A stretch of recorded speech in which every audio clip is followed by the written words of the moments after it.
Good evening to all of our blue rogues. This is the Corundum Cat joining you once again as we are picking up on our long play of Skies of Arcadia Legends. And, one second while I go ahead and get chat brought up.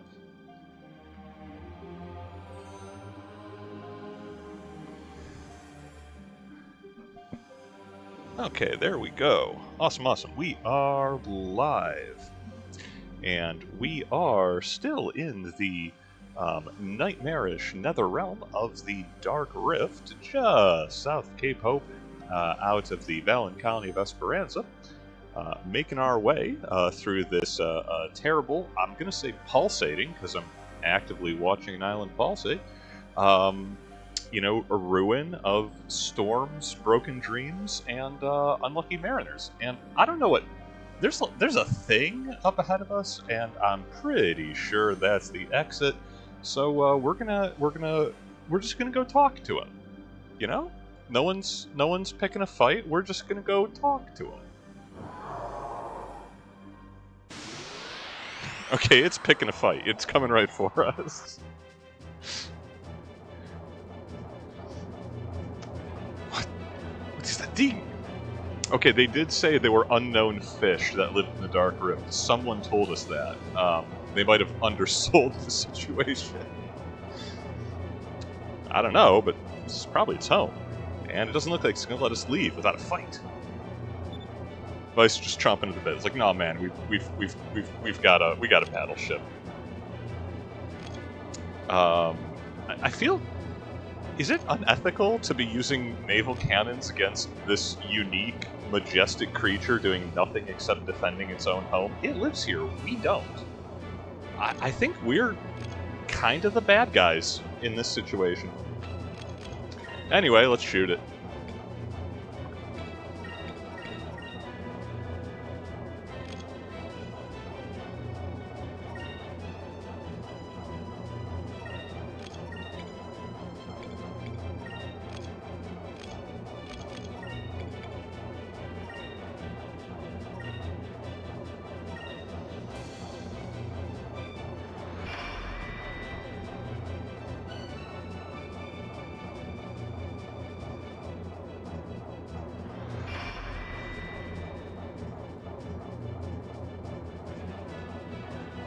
I'm not sure that inching closer to its vortex is the ideal choice, but oh, I see how it's going to be.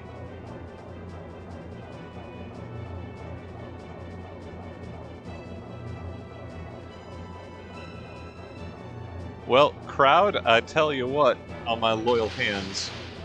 Oh, I'm surprised we actually... Okay, that thing is as tough as the Ariga. Cool. I think we're going to be mostly seeing if we can get it to bait it out of its little burrow there, because I ain't like this hiding in the cloud stuff.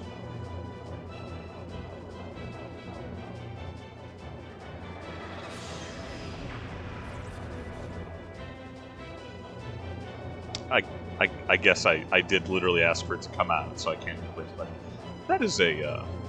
Vice, we're waiting orders. Tell us what to do, Captain. That is a very... It doesn't do a whole lot of damage. We can... I guess we're... I mean, if we pull back, I don't... Okay, will it have to come out to attack us? Let's find out. Let's pull back a little. I don't know what it'll do. Let's back off and see what it's capable of. Because I think if we stay close, it's just going to keep doing, peekaboo. No, well, okay. Or this was the wrong choice, that's fine too. Well, we put some space between us, but now we can't see very well. It'll be hard for us to hit anything from here. Man. Yeah, it's so dark here. Vice, are you sure this is what you want? Alright. Jeez. Fine. Okay, I guess we'll have to get in closer. Can't get a clear shot from here. Attack from far away, he says. Get closer, he said. Jeez, I wish he'd make up... Okay, Aika, This is not how you're supposed to engage on the bridge. This is we're under battle conditions here. Okay, well, at range, we are not going to be able to do more than just scratch it, so let's defend for the Poison's Player, let's boost up our spirit, and let's try to get closer, and we'll give him all the barrels. Him, her, it. Oh, what if it's a her? What if it's a mother? Oh no, this is probably its nest. Oh, we're bad people.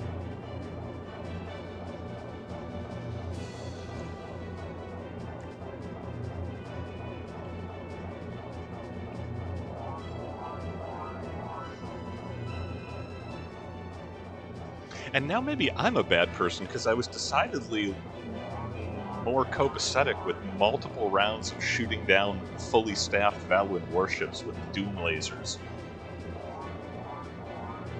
Well, they knew what they signed up for.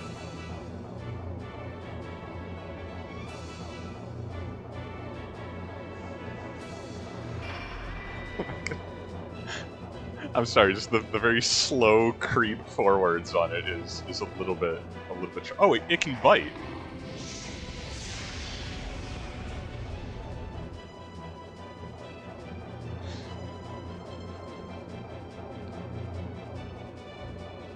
It keeps disappearing in that vortex. I can't keep a lock on that thing.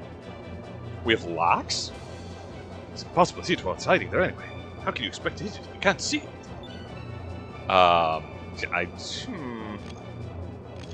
don't know that we have any like targeting spells or anything. I'm not sure there's a gimmick to it. I think it might just kind of be obnoxious.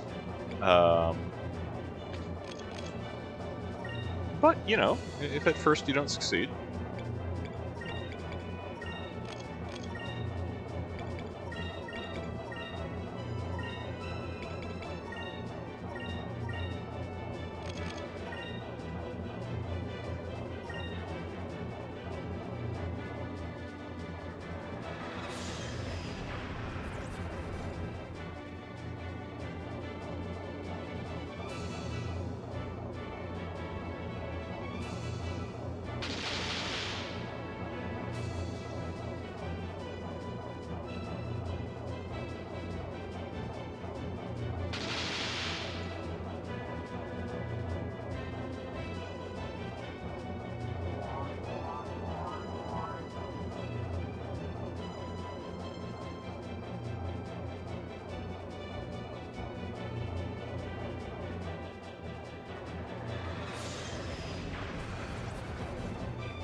Okay, it's right there. It's clearly visible.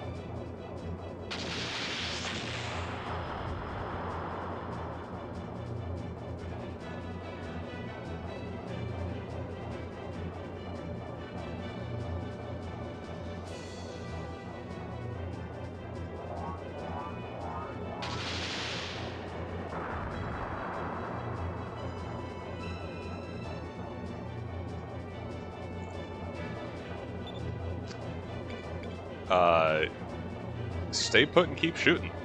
Might take some damage. Stay put and keep firing. Good idea. If we move around too much in this place, it's so dark, we might lose sight of our target. Yeah, we just had this discussion. Okay. So we've got another round. It's probably going to do its bite attack, but I'm seeing that we have a potential whatchamacallit, we have a potential Moonstone Cannon in our next activation, and if we don't get that, we have weaknesses on all four. So we want max spirit, but we also want some hull. So Fina is going to heal us a little bit. We can tank. I mean, if it bites us, it poison sprays, whatever. We're going to get like 8,000 back. That'll keep us in the fight, and we will have a max energy, well, close to it for next round. We're not doing this pretty. We're doing this with skin. Okay, it's doing it with skin. We're technically doing it with cannons. You know what I mean.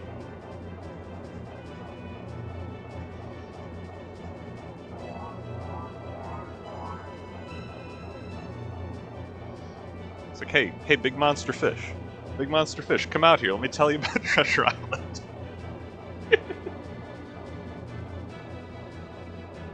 How could it resist?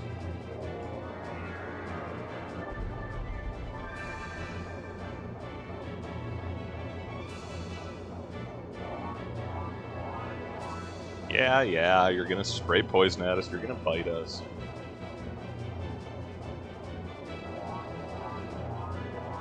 I wonder if we get to go all dungeon meshy on this thing. Haul its carcass aboard, cut it up, eat it, serve it in the galley. I figure once we get rid of the poison sacks, there's probably a lot of good meat on it.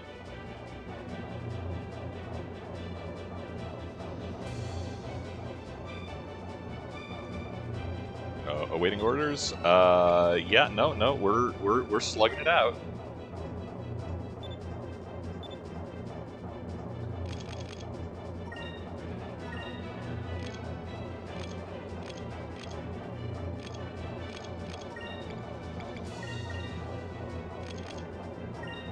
It was a brave, terrible critter, and I respect it. Not, you know, a lot, but...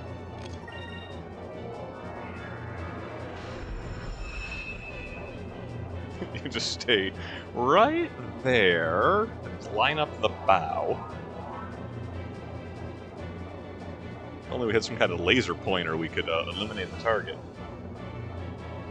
So anyway...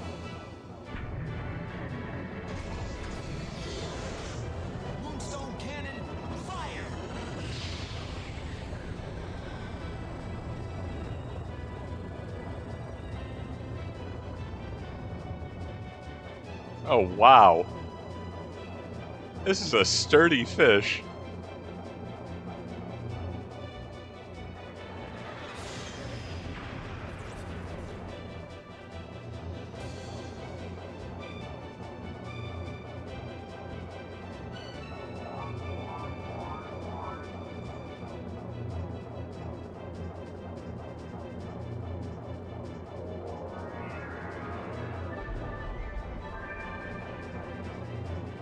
I mean, it could surrender. I'd let it go at this point.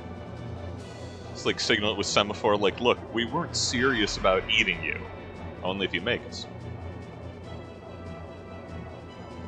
I guess to be fair, then we'd have to eat the Valorants, too.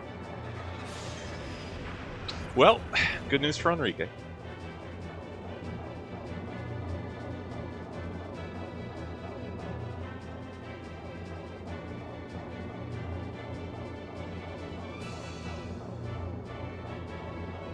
Gribbly! Look, it's coming out of the vortex. It looks like our attack forced out into the open. Now's our chance. Yeah, that'll do.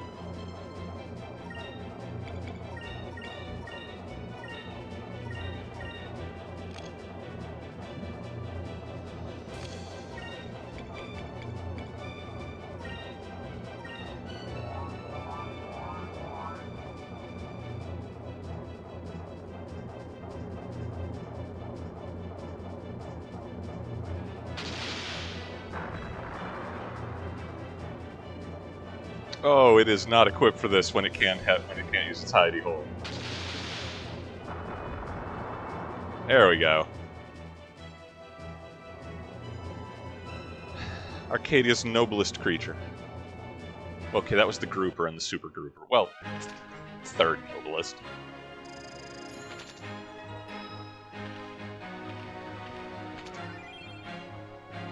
We got a timing valve.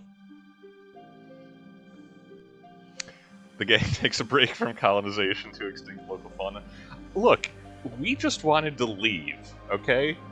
It was between us and the exit. It attacked us. It swam... Well, okay, it didn't actually swim out to meet us. It tried to hide from us most of the fight until we blasted it with lasers. Yes, yeah, this is our villain arc. You're not wrong.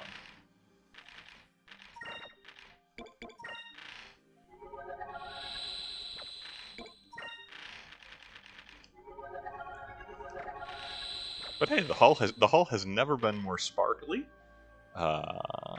And I think, yeah, we've got a couple upgrades, actually, that are worth looking at. What do we got here?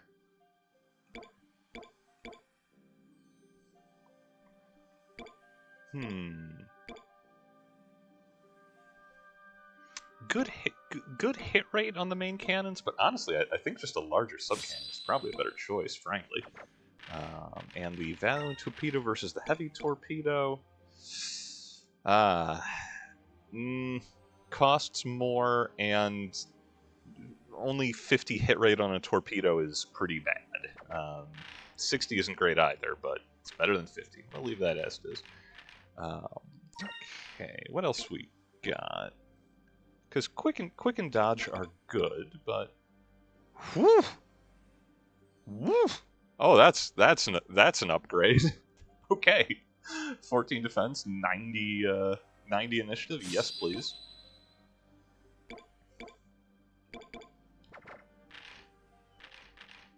And do we have anything better than the old turbo kit?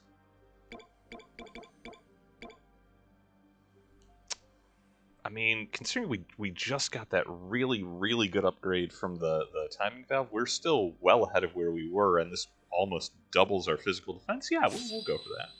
We'll make this boat a little sturdier. Not that it necessarily needs that much help. Oh, okay. So this is fun. A little menu spoiler here. You'll note I haven't drawn much attention to this.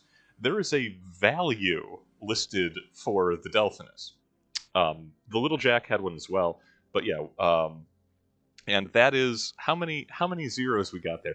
110 million gold for the Delphinus class fast battleship. So it's a good thing that we stole it, right? We would have had to be waiting tables for a long time to be able to purchase this outright. On the off chance Valu would have sold it in the first place. The value mechanic is a holdover from the not the Legends re-released the game for the GameCube, but the Dreamcast original release of Skies of Arcadia, where there were more different ships than just the Little Jack and the Delphinus, and you could actually buy and sell what like your active ship was. And there is one of the crew members, one of the merchants, has like the sole thing that they do is increase the sale value of your ship, which that is still in the game, but you can't sell the ships anymore, so it is completely an artifact, which I find charming. We did it! We actually made it through the Dark Rift. Did we? Is this? Are we on? We didn't get turned around. Well, I can't believe that we're actually going to be able to see what lies east of the Dark Rift. We're making history as we speak. Enrique is going native in a hurry. I mean, maybe not quite as quickly as Fina, but you know, he's excited to be here. I like that. And, okay, yeah.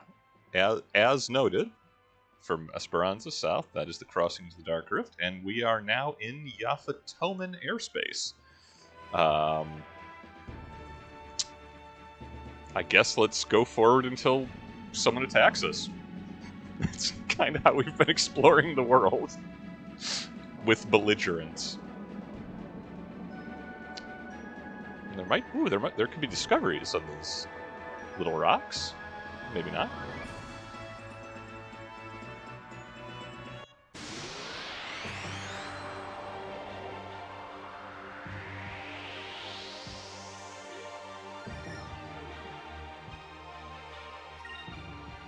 Ghosts.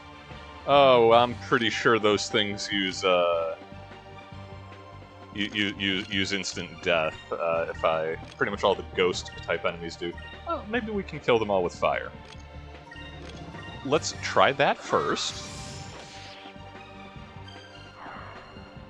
Because if they start breaking out the 50% instant death, well, it's just that there's enough of them, the numbers get worrisome. Little known fact, Aika also casts instant death spells. We did it! Just, with a few extra steps.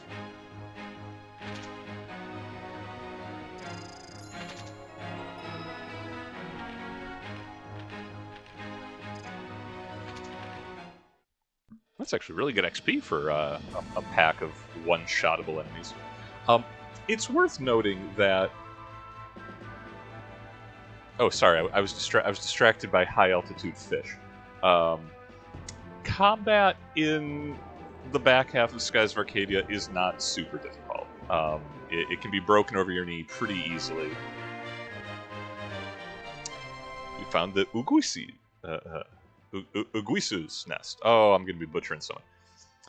Although this bird builds its nests in rock faces, for some reason, they always travel northwards to human civilizations to raise their young. That is why sailors have learned to recognize these nests as signs that a human city is nearby. Maybe they eat people.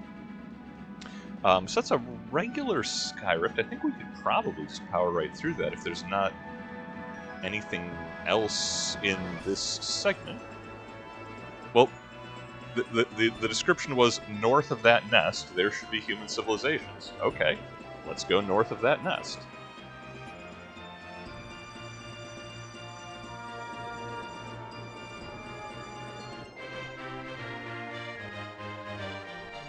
I'm not sure we found those. I don't think they're naturally occurring. Guardian Walls, a massive fortress built by an ancient Yafutoma king, probably voiced by Christopher Walken. Rather than as a form of defense, the walls were said to have been built so that lookouts could spot enemy ships before they got too close to the city they were trying to defend. I mean, I wouldn't have built enormous walls if I just wanted lookout towers, but I'm not an ancient Yafutoma.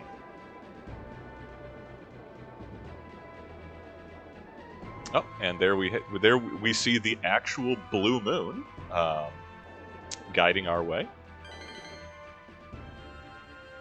Fish.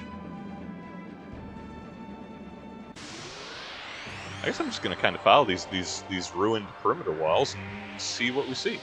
My 100% honest, my knowledge of the back half of the game is less great than the front half, so I might be getting a little bit turned around here. It would not be the first time.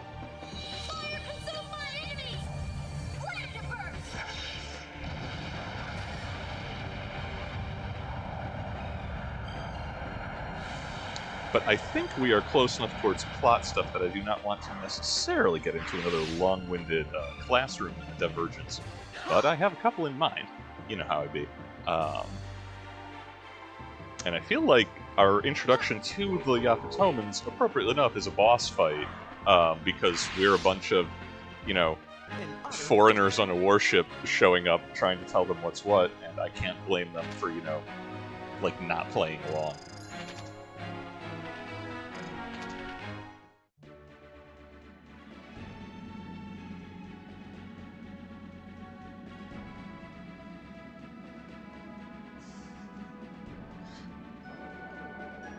Partially hampered by draw distance. Oh, that looks like a large landmass. And a cutscene. Hey, do you hear anything? I mean, besides the wind? Or the engines of our awesome boat? Now that you mention it, I can hear something. I'm not sure what it is. We're the opposite of what our Jane Goodall is. I would kill an ape if I had to. Or if I was getting paid. Or if I thought I was going to start a fight.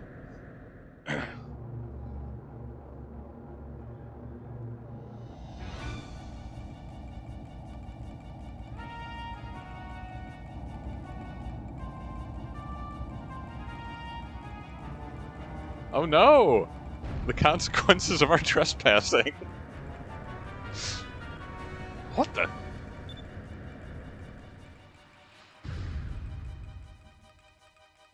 Ah! Okay.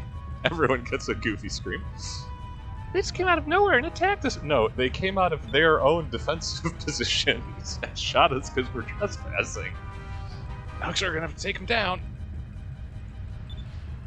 Battle stations, let's go. My goodness, we are bad people.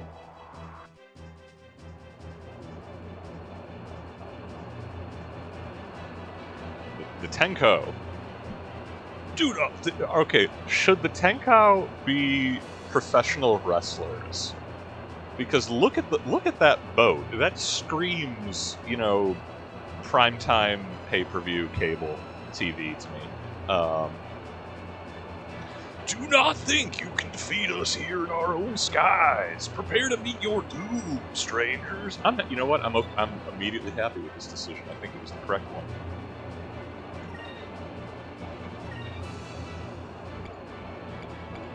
Welcome to Arcadia Airlines. You've got hull points, we've got cannons.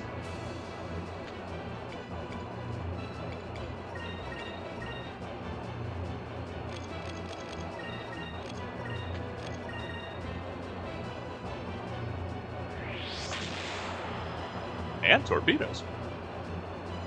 Okay, yes, and the early visual representations. So the Yafutoma Navy specifically, and the Tenko in particular, who are, I want to say, like, a bandit... Well, not a bandit tribe, they're... Oh yeah, no damage. Their deal is that they have pretty good magic cannons. They have, like, supercharged engines in all of their hulls because they're underneath the Blue Moon, which is the wind and air power. So they can usually, like, they have really high evasion. They can fly higher and faster. And I don't know if this ship battle will make use of that, but I'm pretty sure it shows up where they will just start, like, arbitrarily pulling higher than we can manage. Anyway, yeah, they're pretty good in the scrap, though. It appears that Yafutoma ships can climb to great altitudes. Our cannons can't reach them. Okay, yeah, we're introducing them. Yeah, cool. Nice! Our cannons may not be able to, but I'll bet that our torpedoes can. We should try firing those as often as possible. I would have installed the second torpedo set if I'd been remembering. Okay. Well, that's fine. Let's see, they got 2 good hits and they did about 10,000 in damage to us. So...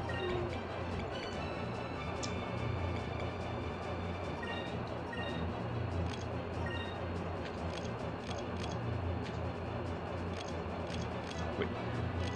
Yeah, actually no, we will have Aika and Fina use the magic attacks because I think that does actually use their magic stat. Let's find out.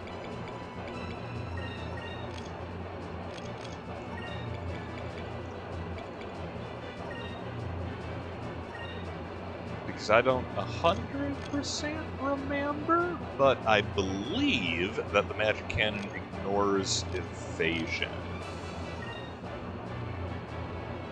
Let's find out.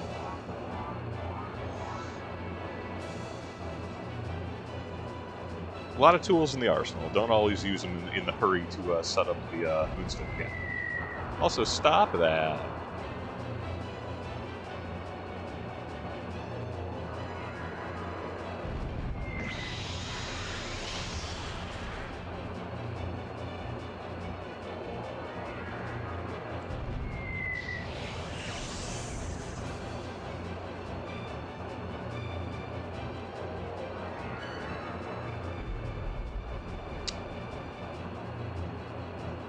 Magic Cannon does not, in fact, run independently of targeting, and oof, they're going to win if we keep doing a magic fight. Okay.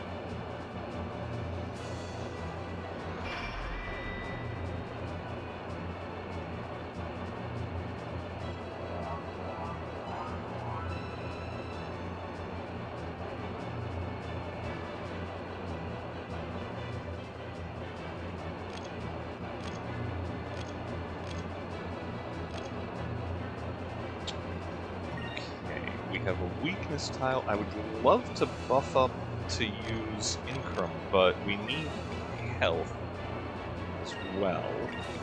So...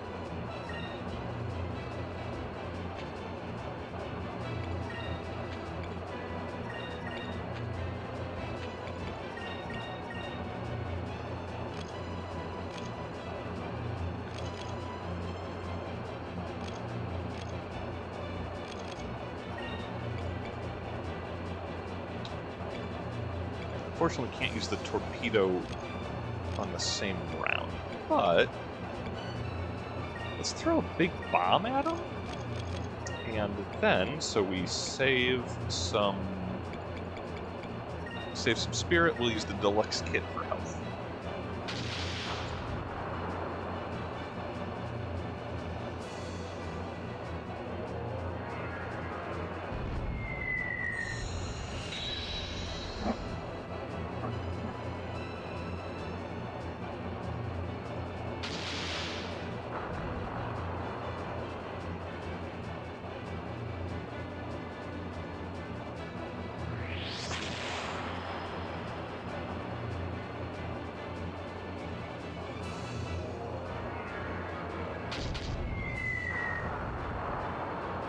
That was a tasty broadside. Okay.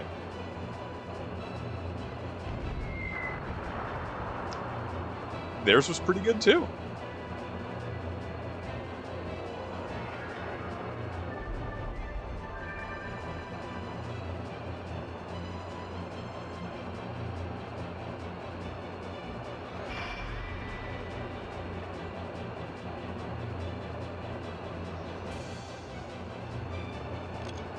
Health was the right choice, and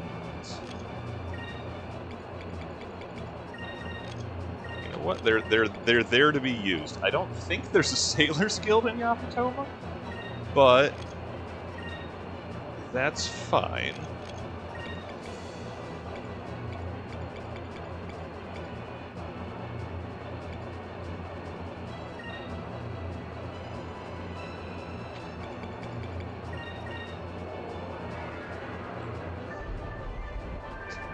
Yeah, Bib Fortuna. Yeah, they did 10,000 in one activation, and 20 in the full round. We are going to face tank.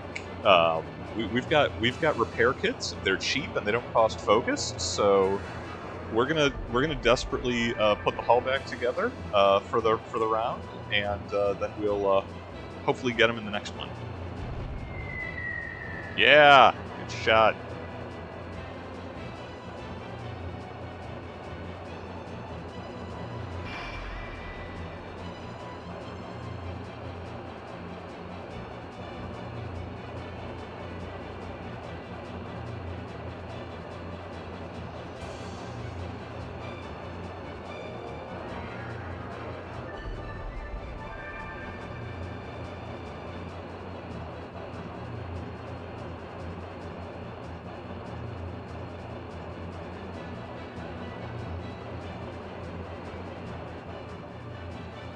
Okay, we've got...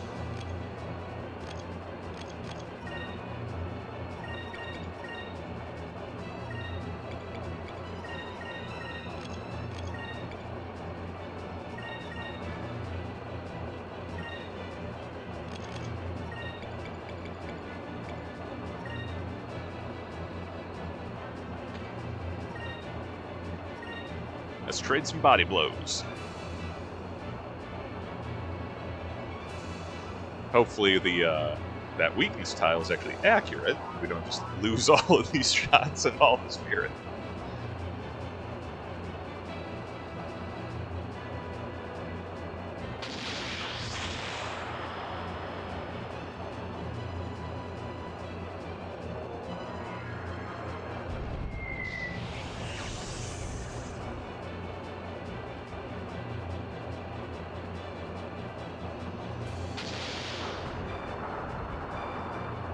Oh, they're hanging by a thread.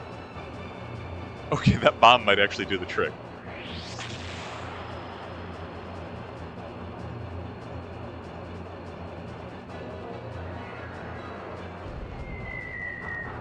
That bomb did not do the trick. Oh, we need one impact on him. All right. Unfortunately, we healed up the last time. So this is a cool fight because this is. Yes, yep, okay, same, yeah, use the torpedo more often. We've only got the one torpedo, people, I know, you know.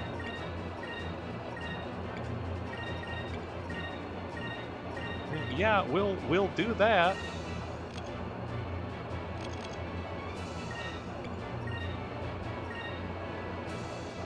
But no, when we're getting into fights that are not just play defense before you can use the super move, and actually having to make good use of the vulnerability mechanic of setting up the broadsides to amplify damage in the limited window you get.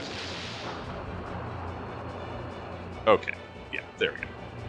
Last little bit they was hanging on by.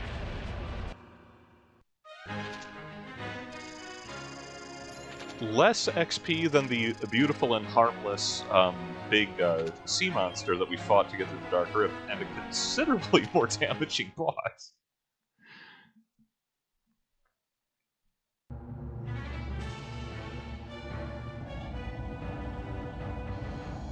The Yin Yang.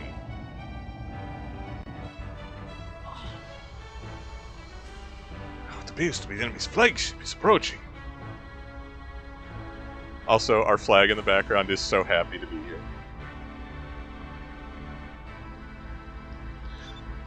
Wow. There are 2 boats. No, 1 boat. No, there's 2, I think. Looks like they're planning to board us. All hands on deck. We actually, no, we probably can't stop them from boarding us. They're considerably more agile and maneuverable than we are. Oh, yeah, we actually do have to rally and go outside. It's nice that we have a chance to heal, just in case we forgot to do that. But yeah, I think I mentioned it previously. The crew that the hands that we signed up as crew actually show up on board. Well, Lawrence is the helmsman. He's at the helm. Our awesome dog is up here on the bridge, where it should be.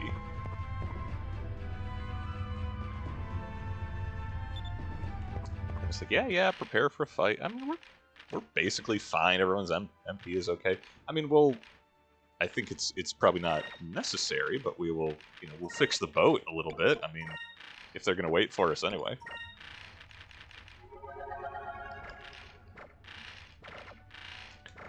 Because hey, it's free to do that. I mean, I'd say just give them the run of the place. Let them come have an awesome fight on the bridge. Vice could be lounging in the literal command throne, and have like a swirl a glass of red wine, and then throw it at them dramatically. What are the Tenkao? A miserable pile of secrets.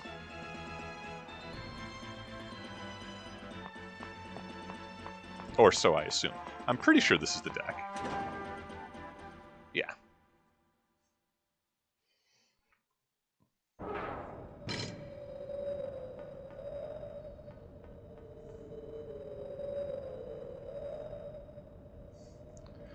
Westerners! I said we're doing professional wrestling. I think that's... We've been waiting for you!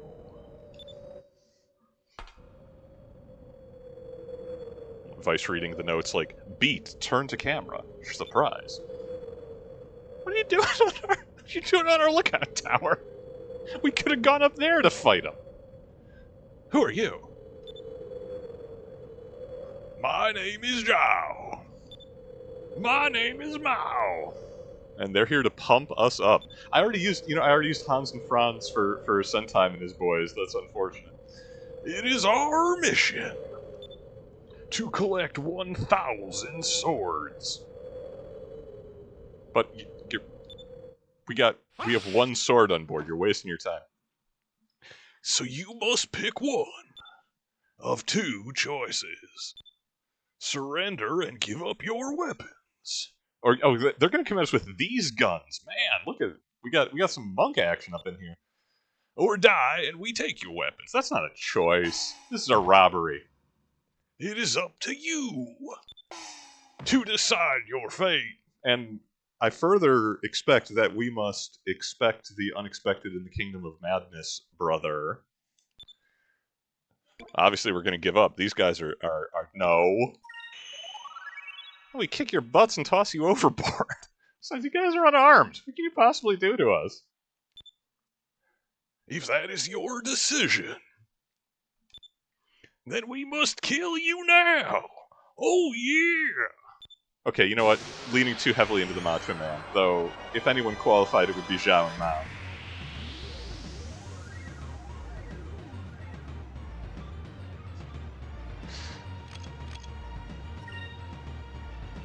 I know that they have like team moves. I do not, for the life of me, recall what their gimmick may or may not be. So you know, general principle.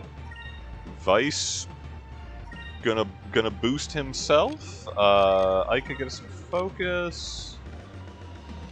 Fina likewise, and if they open something big, we'll have Enrique with Justice Shield.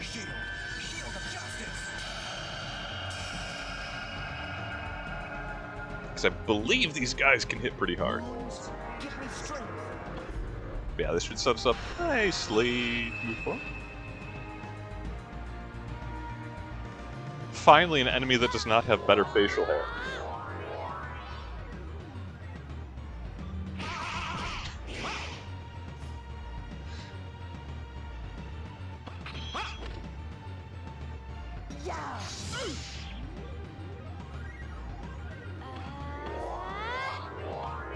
He did kick Vice 9 times in the face, which I respect. I mean, I'm not happy about, but...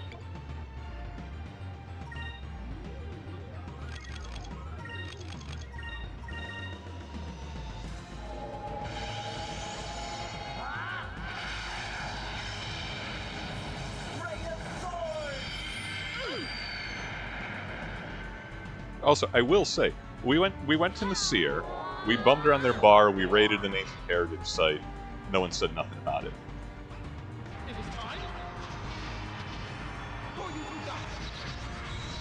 We went to, what? Okay. You okay, Enrique? You doing alright? No, saying we went to Ixtaka. We helped the locals. They didn't say nothing about it. They started playing our music like they should. And you know, standard JRPG protagonist stuff. We show up uninvited in Yafutoma airspace. They send out the fleet to engage us. And then they come out, you know, to kick our asses in person. That is a much more sensible response to a Valuant battleship suddenly appearing in your neighborhood. Who are these guys? Commodore Perry over here? Heck no.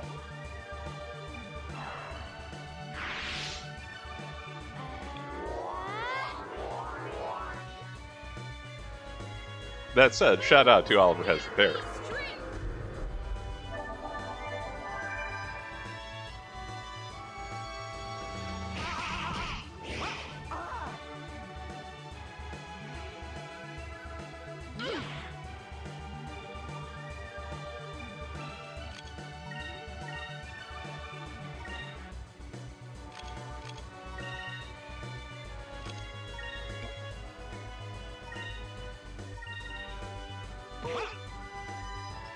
Just kicked him right in the mouth.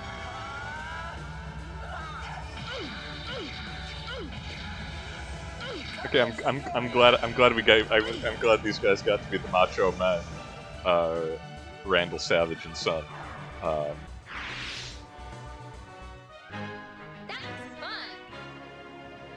They're not much of a boss fight, but they're not taking it sitting down. Mad respect. I suppose they had moon. Ah, they did have moonberries. I think I need like 4 for Vice. Westerners! You are stronger than we thought. We must report this to our commander. Yeah, we were gonna throw him overboard anyway, so I'm kind of glad they got this straight up protagonist shot on us. We rule the skies of Yafutoma, and we are known as Tenkao.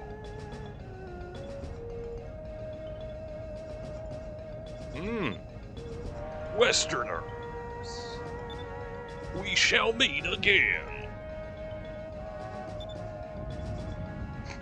And they just peace out to heights we cannot dream of, let alone reach. Man, we got a spicy overworld theme kicking in here. I like that a lot. Wow, how can I fly so high? Fina just explained this.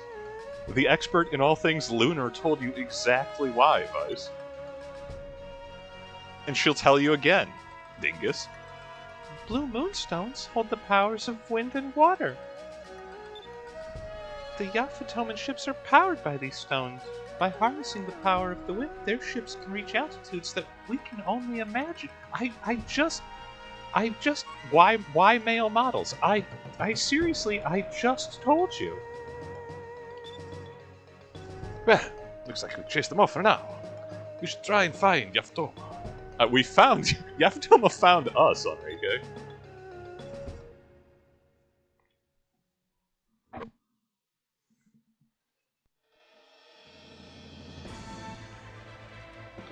Vaguely visible in the distance, for the record.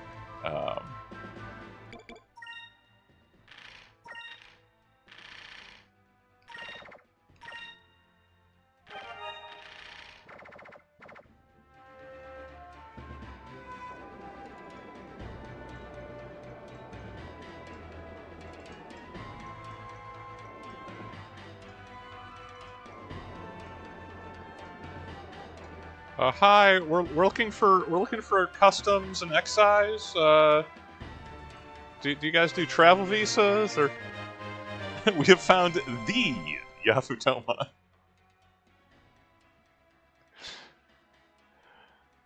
Ancient legends speak of Yafutoma as a mythical land to the east, covered in gold and populated by proud, polite people. Cut off from the world by dangerous currents, it has developed a distinctive culture. First discovered by Vice, the blue. You can't take credit for it. They're an entire civilization. My God, Vice. Like, I get that he's not going in a bar being like, hey, ladies, I discovered an entire civilization. Check me out. Like, but word is getting around. Like, he's getting credit for this. They live here. There's protagonist-centered morality, and then there's this. Who are you guys, anyway? How do you manage to stay in the air with those steel ships of yours? I know who you are. You're Westerners. I've read about people from the West, but you're the first Westerners I've actually seen. Yeah, this Yafutoman captain on this ship, right? He's gonna go back home and be like, "Hey, I discovered the Westerners." He gets a little pop-up that says, the Delphins.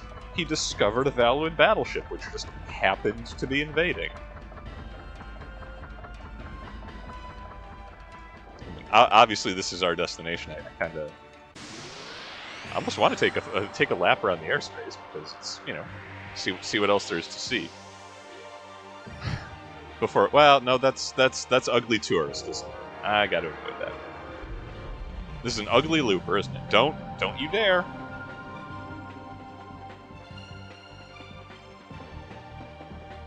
All right, well, half of us that could be better.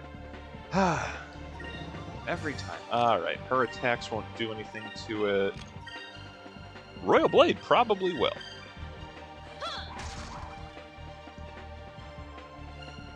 Oh, you better run, Glooper. Enrique was coming for you. He got a knife.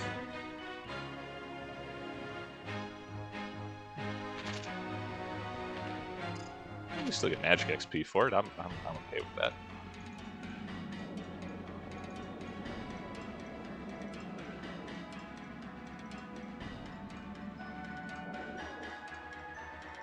Yeah, they got this groovy mountain. Is this discoverable? Am I the first person to find it? Perhaps not. Alright, I'll turn around and go back to the city. Game's throwing random encounters at me like, hey buddy, the plot's in the other direction.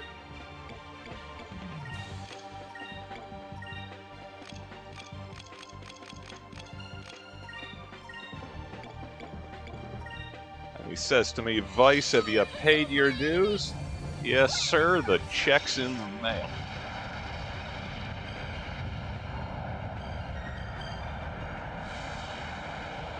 Oh, okay, well, that's how my brain works. So, episode 13 is probably about to be titled Big Trouble in Yafutoma.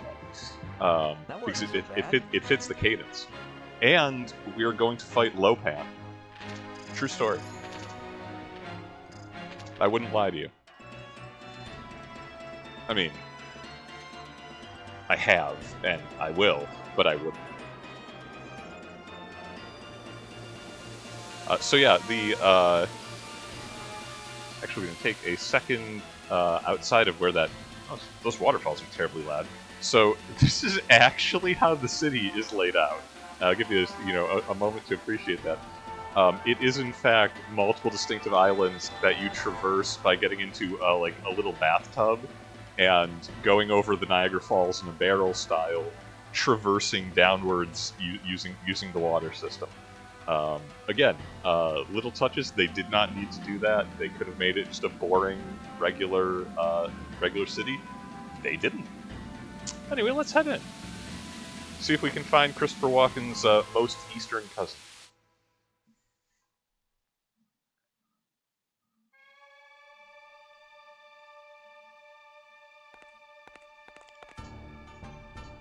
Oh, the water's so clear. It's beautiful. I wonder where we are. You're in Yafutoma, Aika. Huh?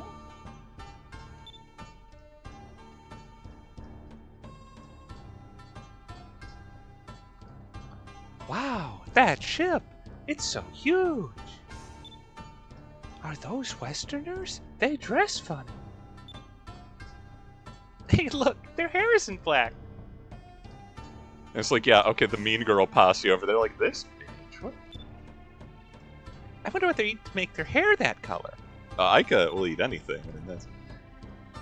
Oh, my hair's really gonna stand out here. Enrique is like 2 shades lighter than you, babe. I don't know what to tell you.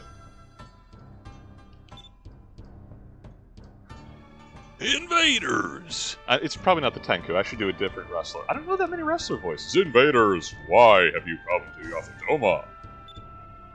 No one is getting actually an Asian-inspired accent because I am so white. And, like, I'm an ass, but I'm not that big of one. These lands are protected by Mount Kazai and the Blue Moon, under the sovereign reign of Lord Mikado. Oh god, Lord Mikado. Invaders will be punished. Let me tell you something about the Lord Mikado. He's got a little list.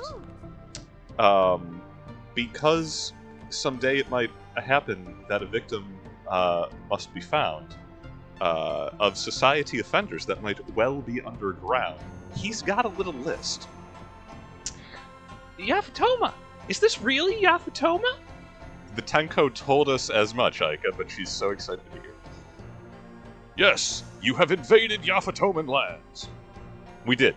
Yes, we did do that. We opened, yeah. No lie. Audience, this is not how you react when you're told that you have invaded a sovereign nation. We did it! We did it! We are criminals! Yeah! At advice, this will be recorded in the history books. Oh, yeah, they might kill us here, though. How dare you invade our lands? I shall strike you down where you stand. Yeah, no, he's got a point, right? Like, they live here. Loud voice. Wait, don't attack them.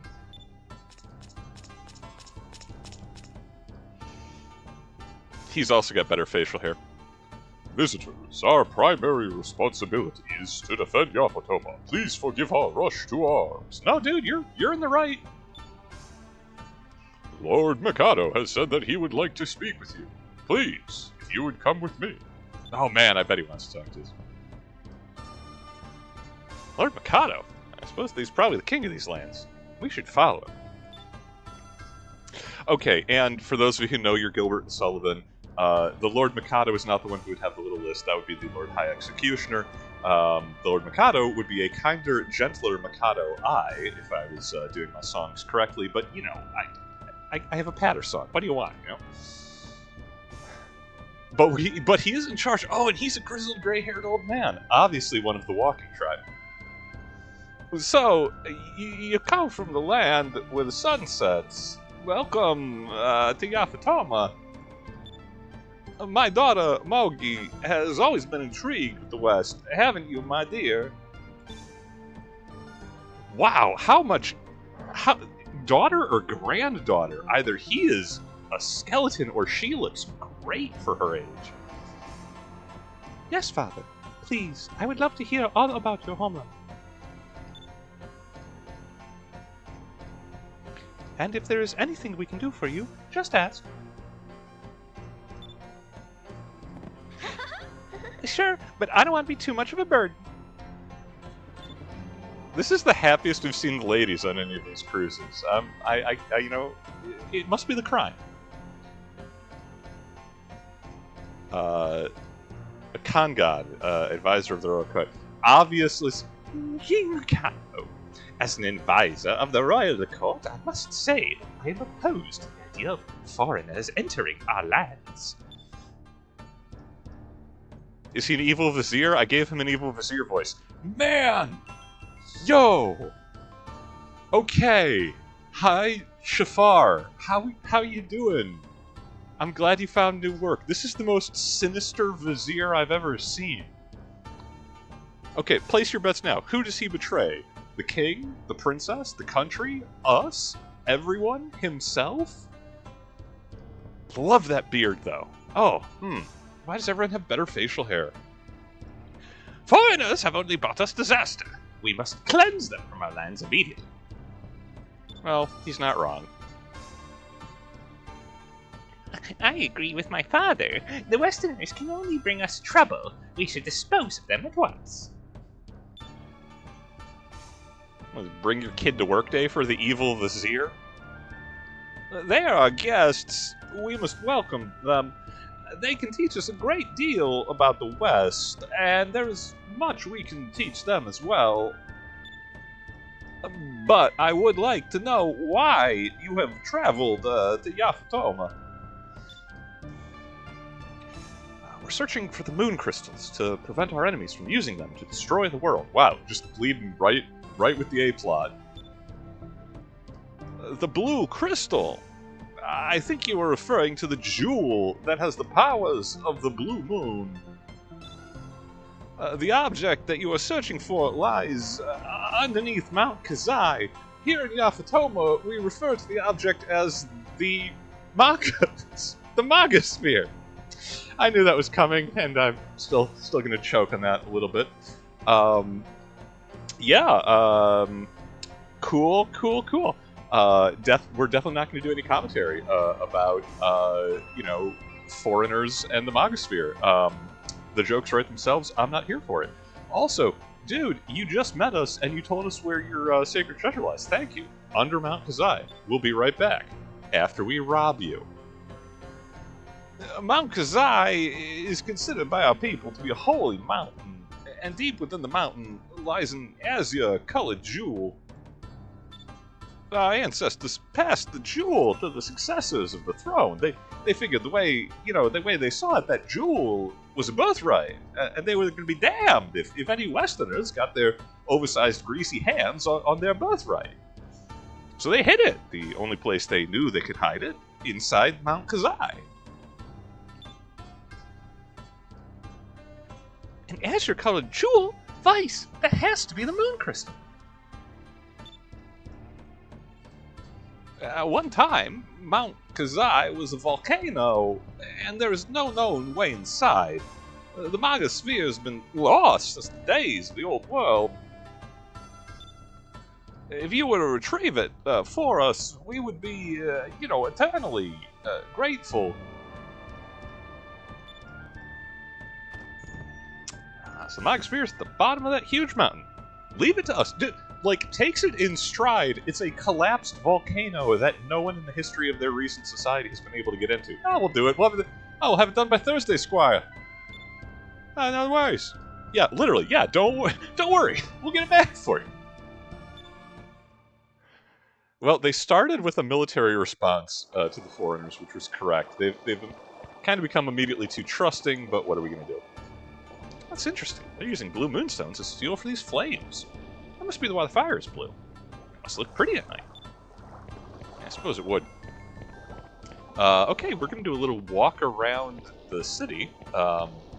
I definitely do not remember how to navigate this place, but it's pretty. Birds, birds.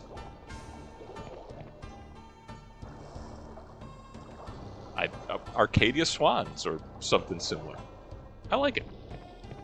Maybe we can get one for the boat. This looks like an important shrine.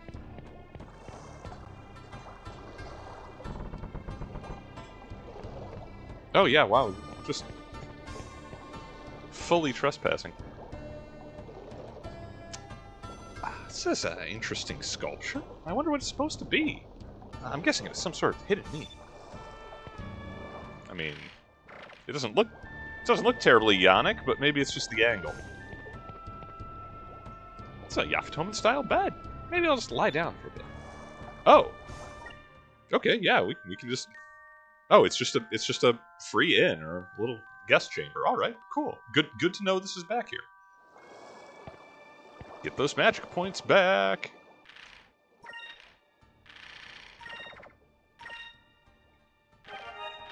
Oh, Yafutoma Guest House. But there we go. It's right there in the title.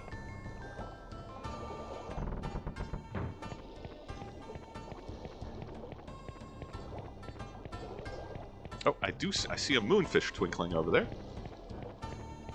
So that we can further appease the terrible, yawning, insatiable hunger of the bird. Well, the other bird. You know the one I mean.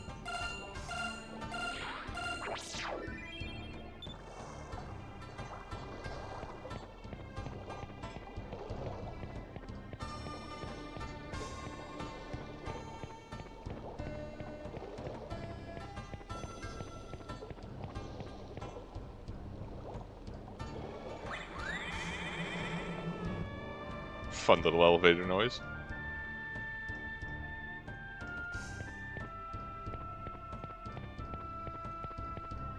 Yo, your bird sucks. What is this? Cluck, cluck, cluck. It does not look tasty. I wouldn't eat that thing. It's all vegan. It's got a tongue. I hate it. It's kind of cute, don't you think? Kind of cute. Kind of cute. My goodness, it's mimicking you. Don't you go teaching it any naughty words now, Vice. Kind of cute. Kind of cute. Yeah, if we talked about eating it, it'd be going around like, looks tasty, looks tasty. Maybe that would have been a better outcome. I mean, not for the children. Not for the Yafutoman children. They got industry here? Now, I do think that, yeah, a lot of the time it's actually kind of hard to navigate because we have to get in the bathtubs. Hello, you must be one of those Westerners I've heard about.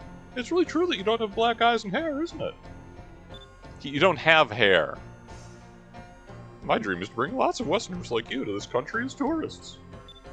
I want people from all over the world to see our picturesque Mount Kazai.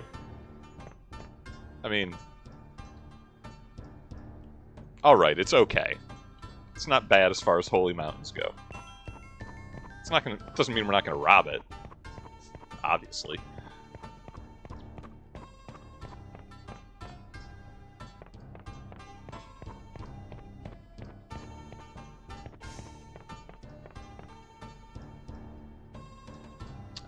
Yes, okay, let's see if we can find one of the... Yeah, these terrible bathtubs. And okay, well actually let's check the buildings that are on this accessible on this level first.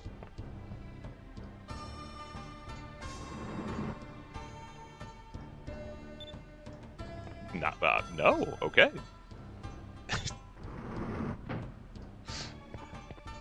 Is that the first time in an RPG that a merchant has been like, yo, get out of here, y'all protagonists wandering in, come on. Okay, this thing's actually really fast and responsive. I'm okay with it. But yeah, these let us get, I believe, to customer-facing parts of everywhere. They gonna sell us some dango in here?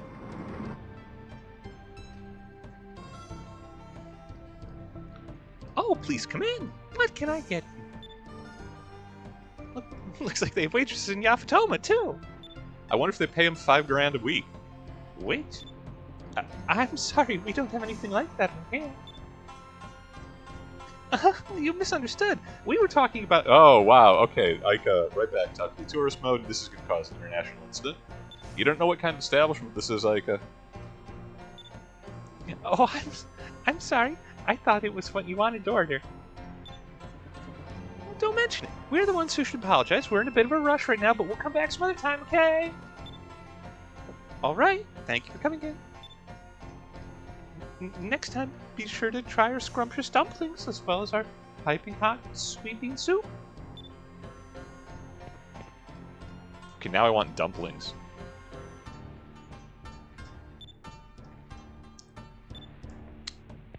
Can insult our taste buds, that's fine. There's a river run through the middle of this room. It's sort of relaxing. I think this is one of those places we come back. Urala is recruitable. I think when we finish up our story business in Yafutoma, she is one of the. She's I believe an alternate cook. We've got Polly from Sailor's Island, and I believe her older sister, who's like a builder, is available elsewhere in the city and is also recruitable. And we don't have one of those yet, I don't think.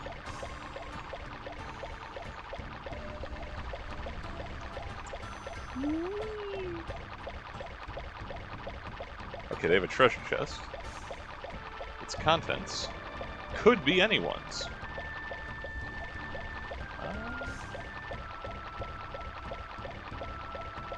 Can I get out here? No, need a dock. Okay. Well, obviously the correct choice is to go over a waterfall.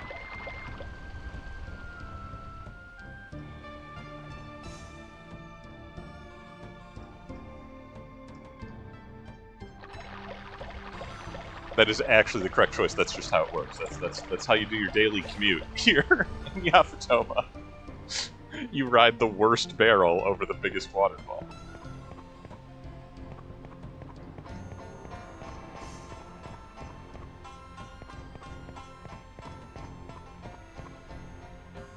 Oh, these fish look delicious.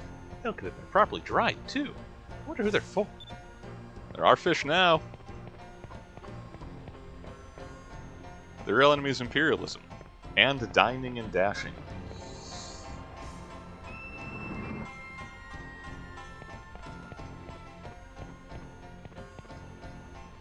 It's almost like candy inside this small bottle. No further comment? Just candy in a bottle? Alright. Nose candy? Not saying nothing. I ain't got no skin in this game.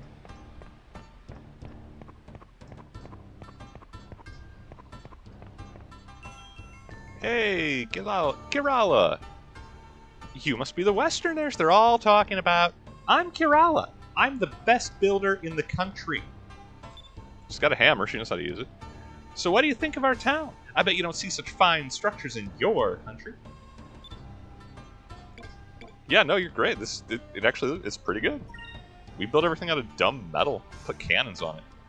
Well, you're right about that. What a difference between seeing something and only hearing about it. You've really got a fine-looking town here. It'd be a shame if something happened to it. Oh, you really think so? Well, it sure warms my heart to hear you say that. Say, maybe I should go back west with you and visit your country. I could probably show you Westerners a thing or two that would really amaze you. Hey, what are you going to do about this place, then? It's still under construction. Not to worry. This is my own house. I was getting pretty old, so I decided to remodel. Girl tore her house down on a whim. That's decided. I'll go back to your country and build all sorts of things for you. Incidentally, I have a little sister named Urala. You might want to give her a holla, too. Okay, yeah, we just have to get Kerala first, then we can go back and, Alright, yeah, we'll pick up, Urala, too. Has the Lord Mikado given us, foreign devils, permission, to be recruiting his people, into a, foreign pirate navy? No, he has not. Did we ask for permission? No, we did not. Is that going to stop us? Nope. Is our tub still here? And can we go any further? No, we cannot go any further down. That is the edge of the world. So we probably should not exceed it. And I think this was the house that we were... Yeah, okay, we were already looting in here. Alright, well, let's go back up. Let's get another... We'll pick up another bathtub, see if we can recruit Irala, since we've got her sister on payroll. May as well. Oh, this is not OSHA compliant. Oh, I hate this.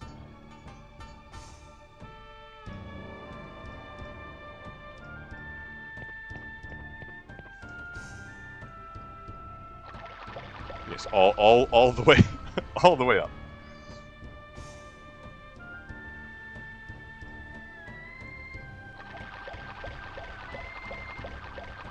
Okay, yeah, but quick back over to the tea house, then we'll try to check out the weapon shop here. Then I guess we have to find how to get... I think the docks are... I don't know how to get back to the Delphins. We'll find out. We'll explore. Hey, your sister works for me now. Oh, you were here the other day, weren't you? Welcome back. Hi, excuse me, but would you happen to be Corral's little sister by any chance? We're kidnapping her. Yes, I am. Why do you ask? I thought so. Actually, Corrales decided to join the crew of our ship as a builder. We were wondering if you might be interested in joining our crew, too. But me? But unlike my sister, I'm not good for much of anything. We need a cook. I mean, we already have one, but, you know, cooking is a perfectly fine skill to have. How'd you like to join our crew as a cook? Sure, okay. My sister's joining, but are you sure I qualify for the job? Of course you do. It makes all kinds of tasty Yafutoma dishes. Yeah, you know, you won't have ingredients or the facilities you need. But hey, free crew. Yeah, they do mostly all work for free. Lawrence is one of the very few exceptions to that.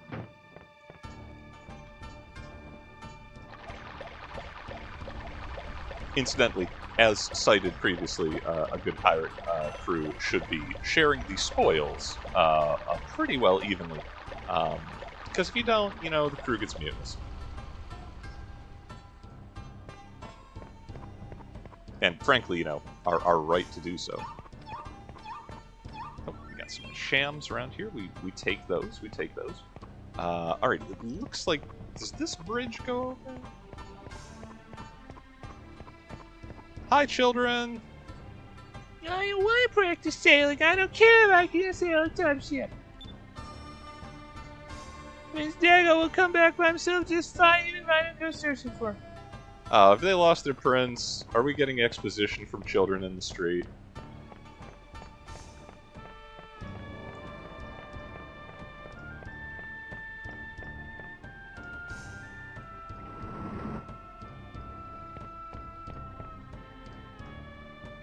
Hey, tiny grandma!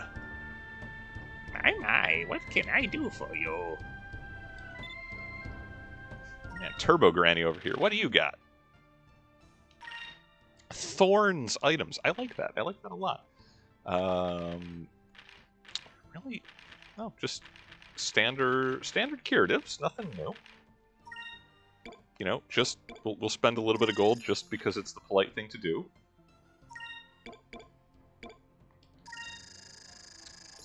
Saccharin is handy because that is full heal.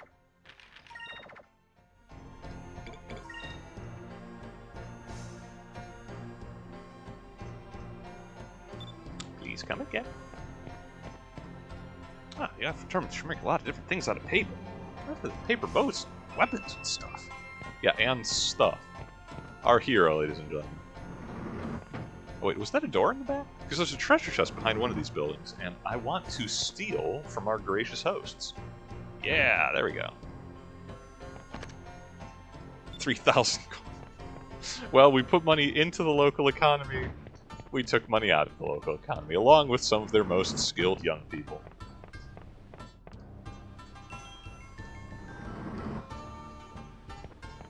Yo, you got swords? We got some crazy guys out there collecting them. Come right on in. What can I get for you? Why did he get a sexy man voice? I don't know, man. I just work here. Jata's weapons. Not enough of an upgrade for 7,500. So okay, a good, but a sword for Enrique. Enrique, we will definitely take. There are not a huge. We don't have a whole bunch of opportunities to get him kit, so. And what do we got for robes? That is a good enough upgrade for Aika to be worth the money.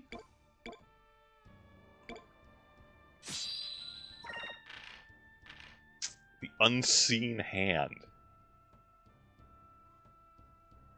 I kind of like that. It's not for the people who need to be attacking. A Jade What is this? A ring decorated 2 drops liquid jade increases magic defense. So that's a lot of magic defense and well. I don't. Well, actually, I see no reason not to give that to Fina, considering her current item is also magic defense and well.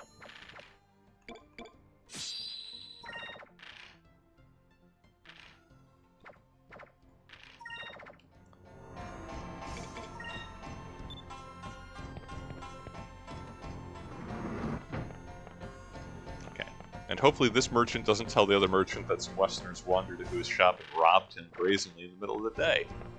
That would be slanderous. I mean, we did. Okay.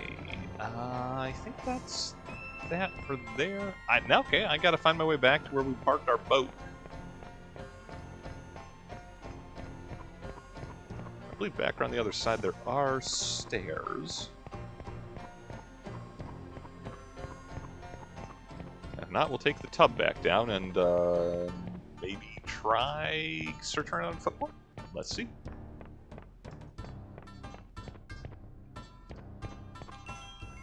Something written in Yafutoma. I'm not sure, but it probably says something about this switch here.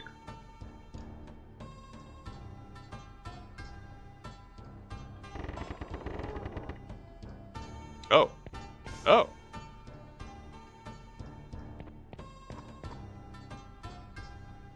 I mean, apart from making the area, making it so we can't pass through there, does that, do we gain access to anything on that little segment? Oh, there's a treasure. Treasure chest. Okay. I was gonna say I don't see why I would want to open up that tiny little segment of space. But it is for exploration. That's what you call it when you show up in looted town.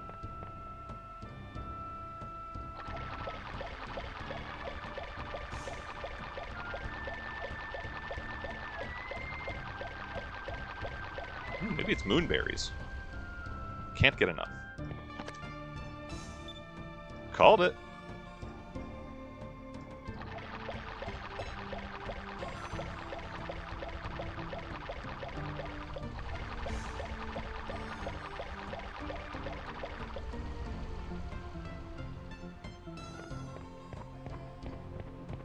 We'll at least be a good enough guests to put their bridge back down.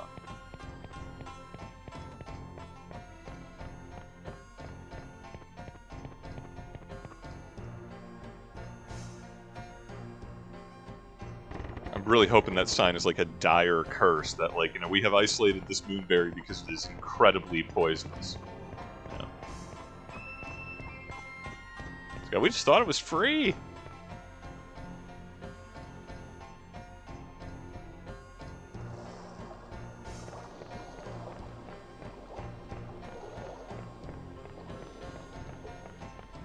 Oh, there's a Sailor's Guild here, at least according to the sign. Obviously, it better not be that same guy. Oh, ship parts, not a Sailor's Guild. There we go. I understand that you wish to go to Mount Kazai. Lord Mikado has commanded me to escort you. Before departing, would you like to buy some ship parts? Let me know when you are ready. We can start it. Oh, he's just gonna take us there.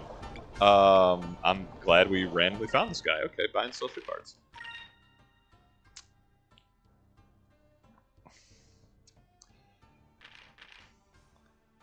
The Yamato Spirit. Ooh, That's a lot of attack and pretty good. Oh, good hit rating for Yafutoma gear. That's true. 5-inch sub cannons are not bad. Their torpedoes, excellent. That's a pretty good hit rating too.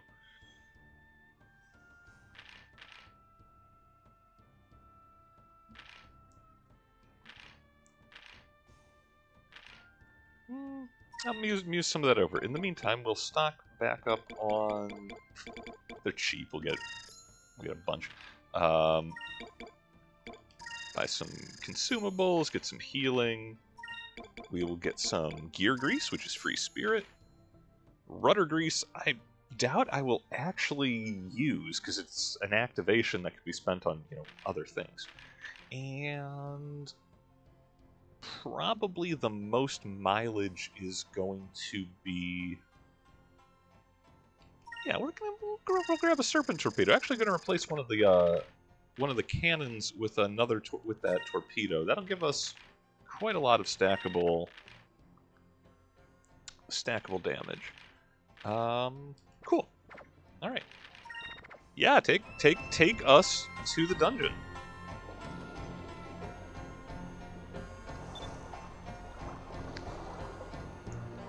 Better take this along. Is there a reason that we're standing next to an awesome old-timey jank diving suit? There seems to be a reason. Okay. Deep inside Mount Kazai is a cavern, and in some places there will be water. This underwater suit should come in handy. Oh, good, it's the water temple. What? We have to go underwater? I can't swim. Can anyone? Why would... Okay, I guess Yafutoma has standing water. Anywhere else? Do not worry. As long as you are using the underwater suit, you should be just fine. Just be sure to breathe normally. Yeah, okay. So, hard hat diving suits, obviously a real thing. You need an air compressor and a tube, right? You push air from the surface at surface pressure down to the helmet. Very useful technology for what it is. You don't have to worry about, nitrogen narcosis, which is not the bends. Those are different things. The bends is decompression sickness. Nitrogen narcosis is the buildup of nitrogen in the bloodstream to higher than average levels due to breathing compressed air at depth, which recompresses it, leaches down your legs, etc. It's like being drunk underwater. Probably the worst time to be drunk. Hard hat diving suits do avoid that, but if the tube breaks, you kind of explosively decompress upwards, and the entire human body will fit into one of those brass helmets. Wow! The water here is so calm, it looks like glass! Yeah, there's a factoid you weren't expecting. People are surprisingly flexible. It's hard to imagine this was a volcanic area covered in lava at one time. How's that? No, it's... I'm looking at igneous rock, buddy. It's not hard for me to imagine. What is that thing? Bird. What? Looks like a huge bird. That must be Blueheim. Blueheim? Yeah, they just got a Gigas lying around. Yes, Blueheim was the blue Gigas. It can fly. Good news for us. It looks like Blueheim was trapped in the lava and encased in stone.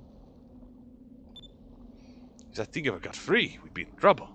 The Gigas that you faced so far couldn't fly. I can't imagine how tough this one would be. Foreshadowing is a literary device in which we should secure the blue crystal as soon as we can. Let's go!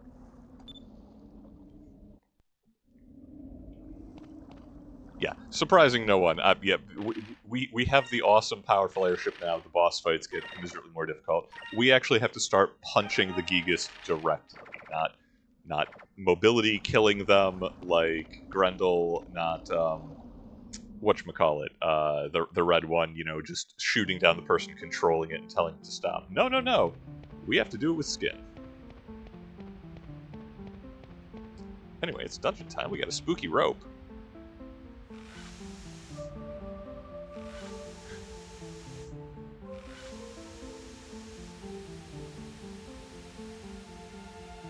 Touchdown.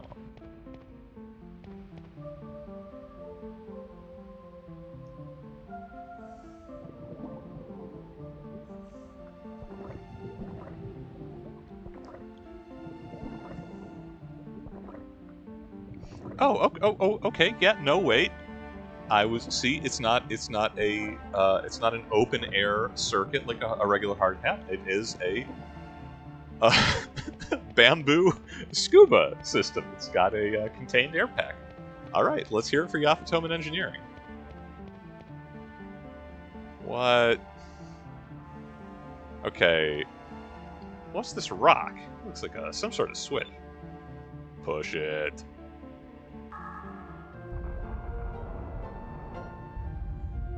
Is that a good rumbling or a bad rumbling?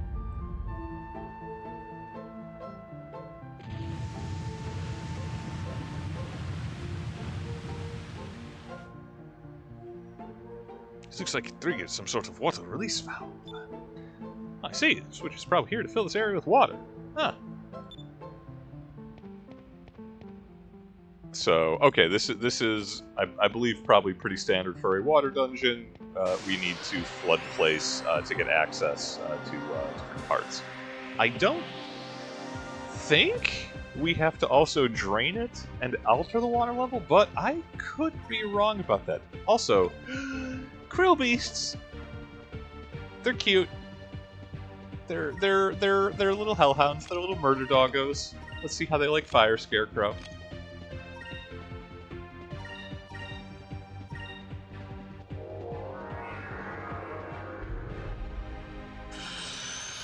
Fast little lizard doggos. I'm okay with them. They're friendly. Well, they're not. They're killable.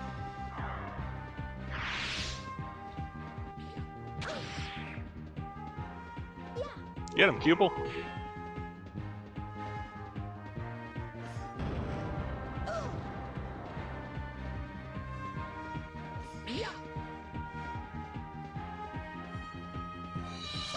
Aika has no time for this. I'm not sure if that'll work on the doggos.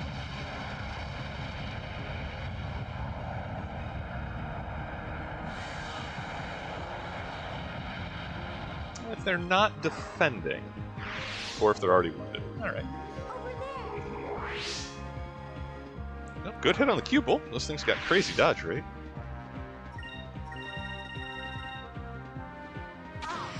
Okay, so it's dungeon hours, which means narration will get stranger. When I'm not having to, squee over monster design or loud puzzle out where I'm trying to go. Oh, good XP for that. Wow, almost 700 for just a regular encounter. That was more than the Tenkow.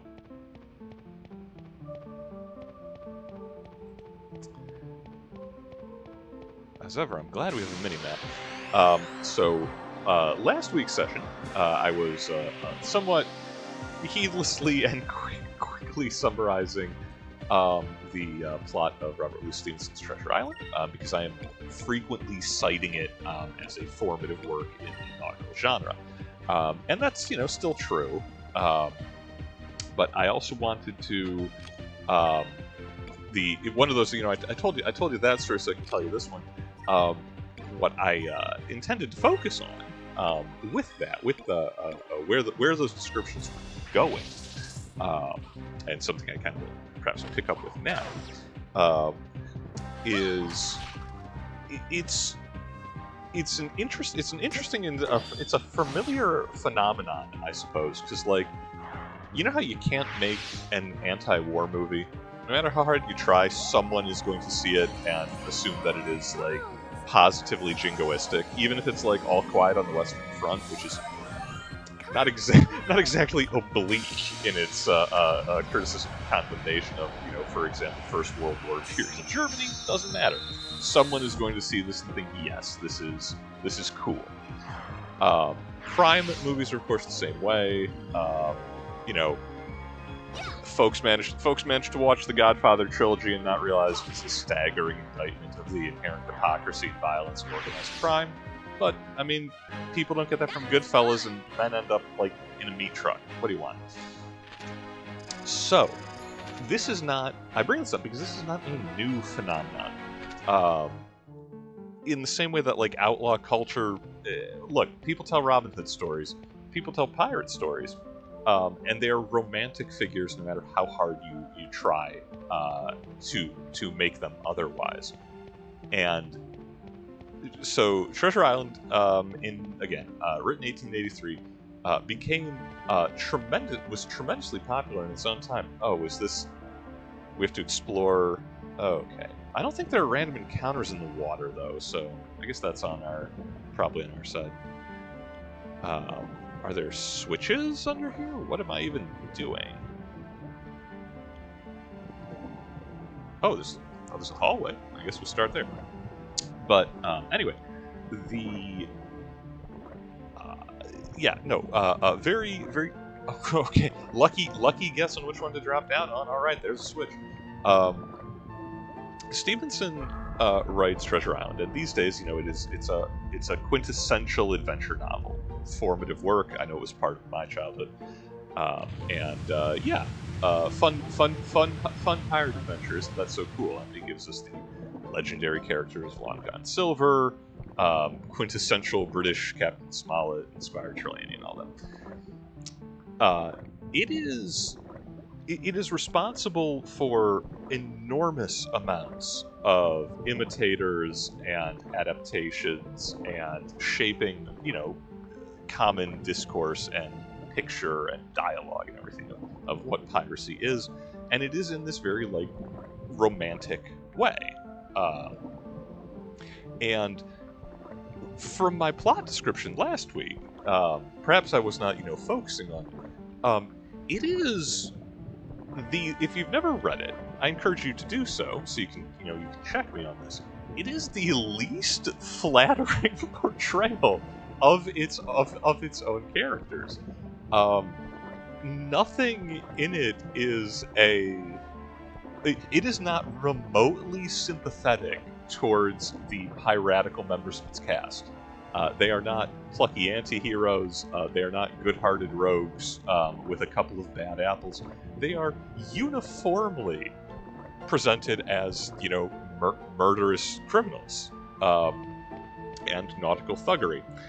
And okay, I guess that's the gimmick for this room. We just had to get the right drop off there. Okay, cool.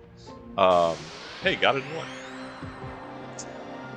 But yeah, not only are all of the mutineers like they're bad guys, they're doing violence on strangers for sheer greed.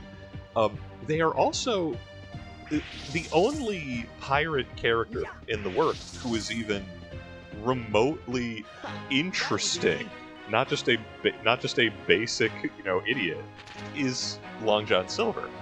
Every other member of the Mutineers, every other member of the cast that is not one of the good guys, are portrayed not just that they're criminals and bad guys, they're idiots. They're wasteful. They're thoughtless. There's like in every they're constantly drunk to the point where even Long John Silver has to call them out on like y'all chuckleheads are hitting the grog so much. This would have been an incredibly easy plot.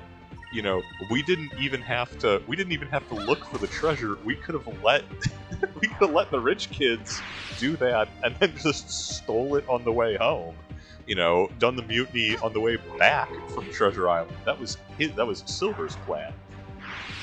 The other mutineers, because they're in a hurry to do some dirt. Oh, they want to get drunk and hang out in the tropics. So, what would have been a bloodless for them coup becomes this drawn out, running battle with Captain Smollett and the other loyalists. A lot of pirates end up dead that otherwise would not have. and it's all because they're impatient, they're careless, they're drunkards.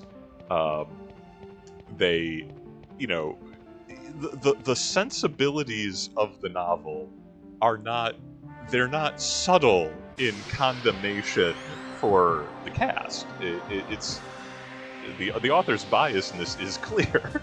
He's a respectable British gentleman, and wants you to know that the people making good decisions in the story are the respectable British gentlemen of Squire Trelawney and Captain Smollett and brave, painfully honest, painfully British lad Jim Hawkins, and that all of the pirates are GD idiots, and they're portrayed as such at every step of the way.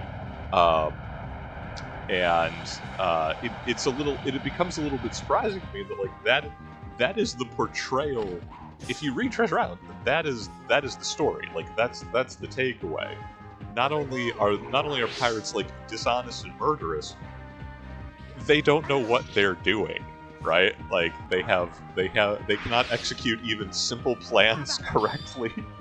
They're a bunch of drunken losers, and I think it comes down purely to the strength of the writing of Long John Silver himself, who is a very compelling character. He is the most interesting man in the cast. Arguably, he is the most interesting man in the world, before Dos Equis cornered the market on that. His blood does smell like cologne. But yeah, pirates are so cool. I want to dress like one for Halloween. It's a little surprising that anyone would have that takeaway, that read it firsthand. But Let us be thankful you know, for our safety. outlaw stories are always compelling, I guess.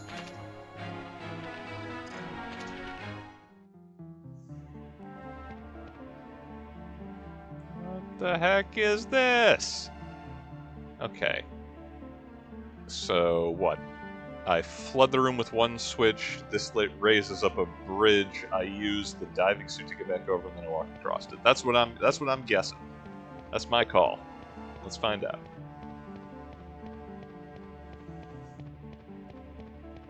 I'm glad all four of us can fit into that diving suit.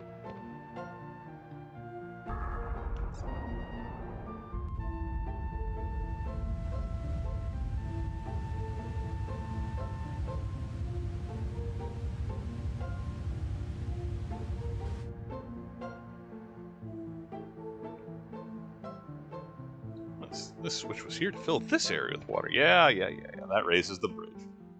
Simple JRPG puzzles, Vice. You're a protagonist now. You gotta be able to recognize these things.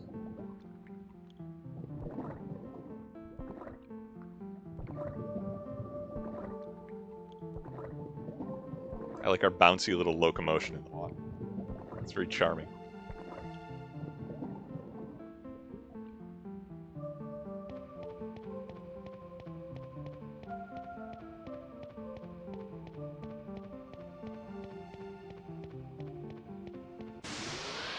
Oh no, they booby-trapped the switch! The stalemate resolution button was a trap. Oh no, it's just a bunch of gloopers.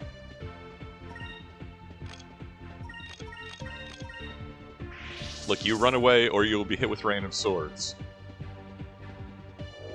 Or they'll put Vice to sleep. Ugh.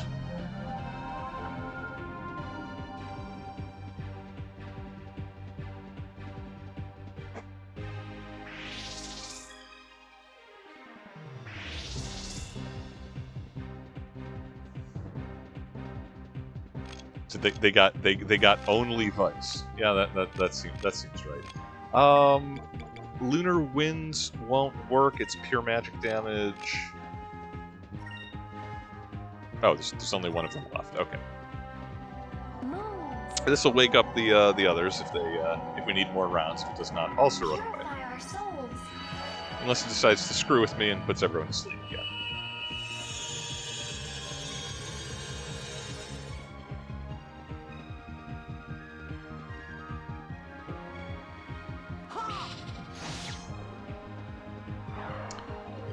Not sure who taught Enrique to use a sword like that, but it works.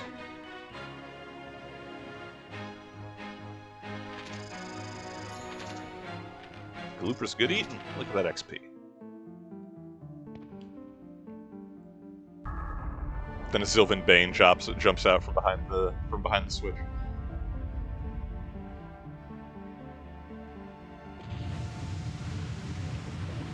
So okay, that's two of the chambers around center. So I assume there's one more little puzzle room to finish flooding the main shaft, and then I guess we just jump in with the diving suit. All right.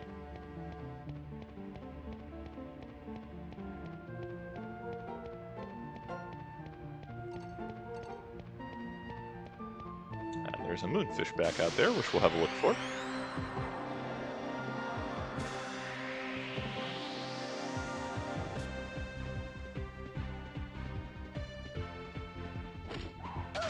Okay, this is one of the situations where they could conceivably have snuck up on us. I can't be angry about this one.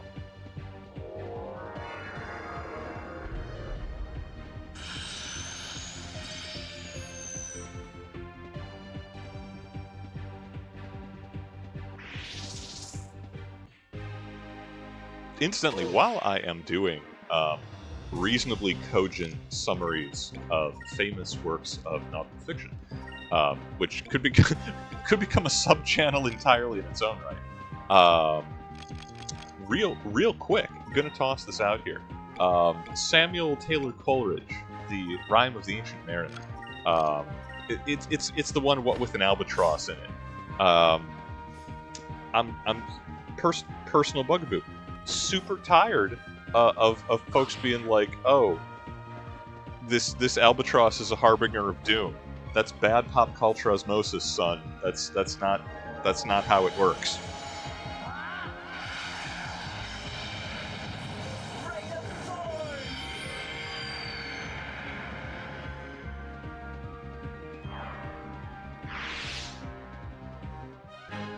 Let us be thankful for our safety.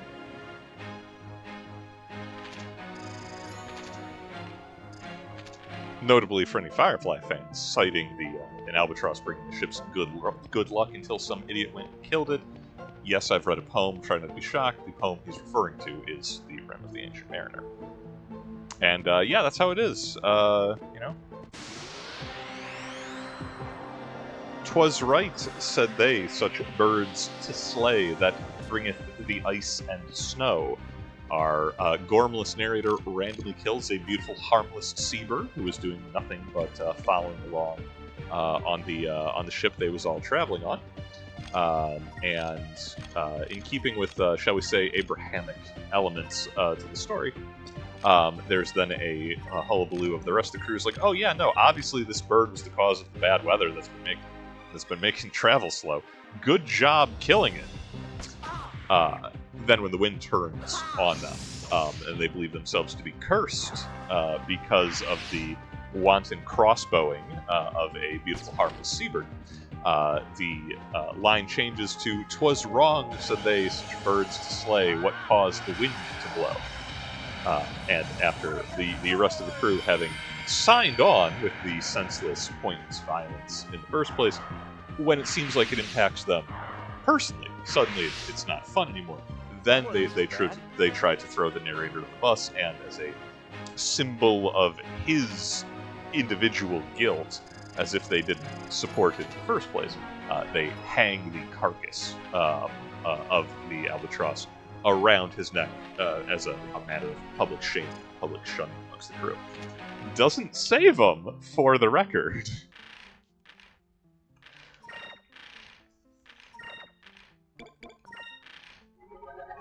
Arguably, it's ethically worse to watch someone commit a crime, approve of it, and then change your mind afterwards.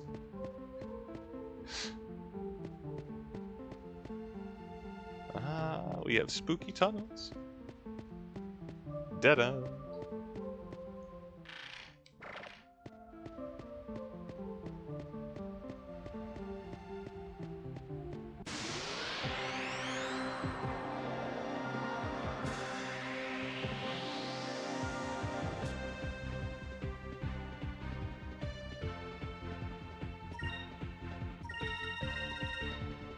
Base attacks will be fine for this, certainly with the Glooper running away.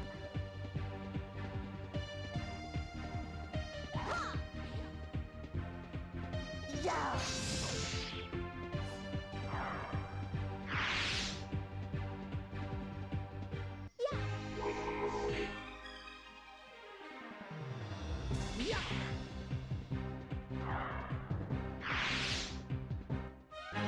We did it!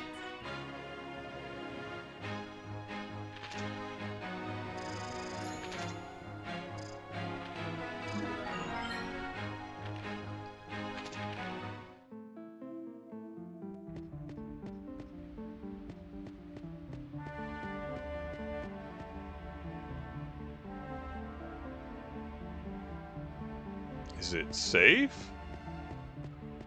Oh, I guess we're going down. Interestingly enough, the underwater segments do seem to be the safest part of the dungeon. I don't think we can get into fights down here. We just stay underwater all the time.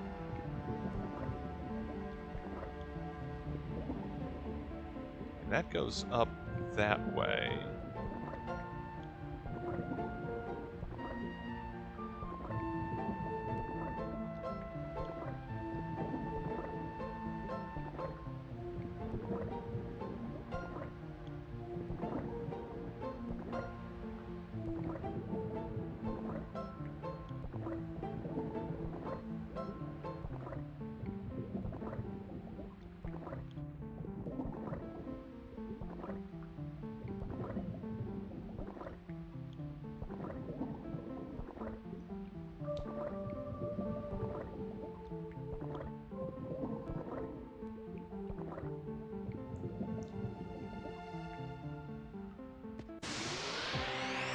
This is the Sylvan Bane, isn't it?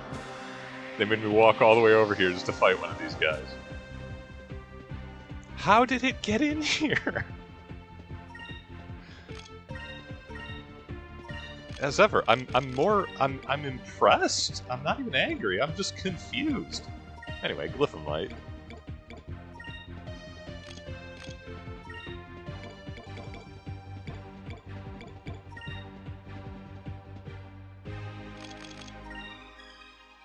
Let's try this! Sweet, got it before the super move. Maximum power.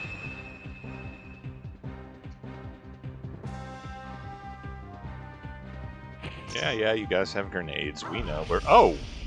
Goodness! I'm glad we bought that new arbor for Fina back in town. That might have taken it out otherwise.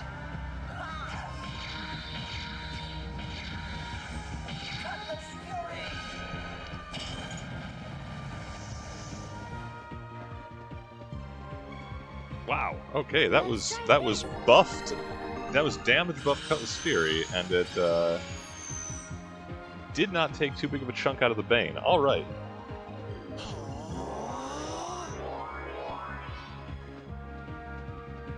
Enrique's gonna point at the sky. That's cool. That's cool. So, well, we need to keep hurting this fella.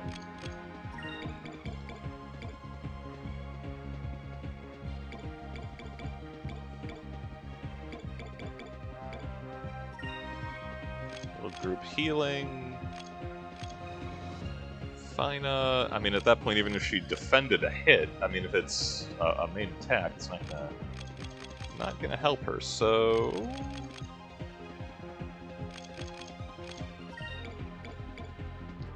Double up on healing for herself, and if she survives the round, that'll leave her good. Might be a mistake to not use Justice Shield, but let's find out. Healing is activating first. Okay. She's in slightly less danger. Let's try this!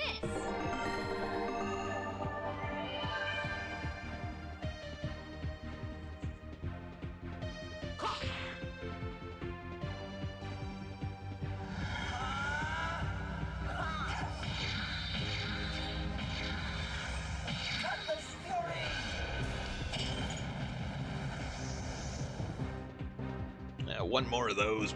What you got, Bane? Yep, that would have done it. That's why we heal early enough.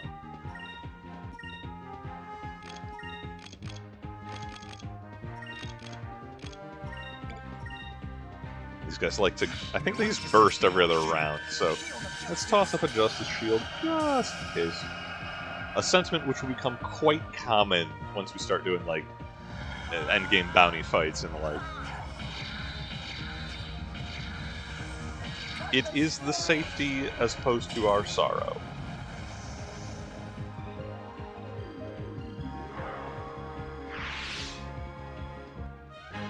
That was fun.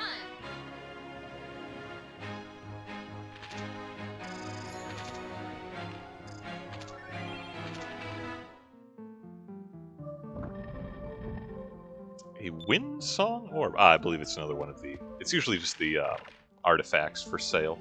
So... I'm not sure that there's... Okay, I don't see a switch in here. We'll head back. In the meantime, we don't have that... don't have too many fresh submissions to the mailbag for this week. Hence, leaning into the media discussion a little bit more. But I do have a fun question which was asked, which is, I guess half pirate and half simply just age of sail curiosity about nautical violence, and that is, what are the different kinds of cannonballs, or phrased as question. I've heard there are different kinds of cannonballs. How does that work? Well, you load a metal tube with black powder, and then point it at a man you don't like, or his boat. No, anyway, so, good question. And there are a number, as ever, a number of different answers to it. Standard cannonball is lead shot. It is it's a ball of metal. It's exactly what it sounds like. You can make cannonballs out of steel instead. It costs more, but it hits harder, though that's kind of overkill in most cases. It'll become, steel shot will be more valuable as hulls get thicker and harder. Lead works perfectly well in most cases.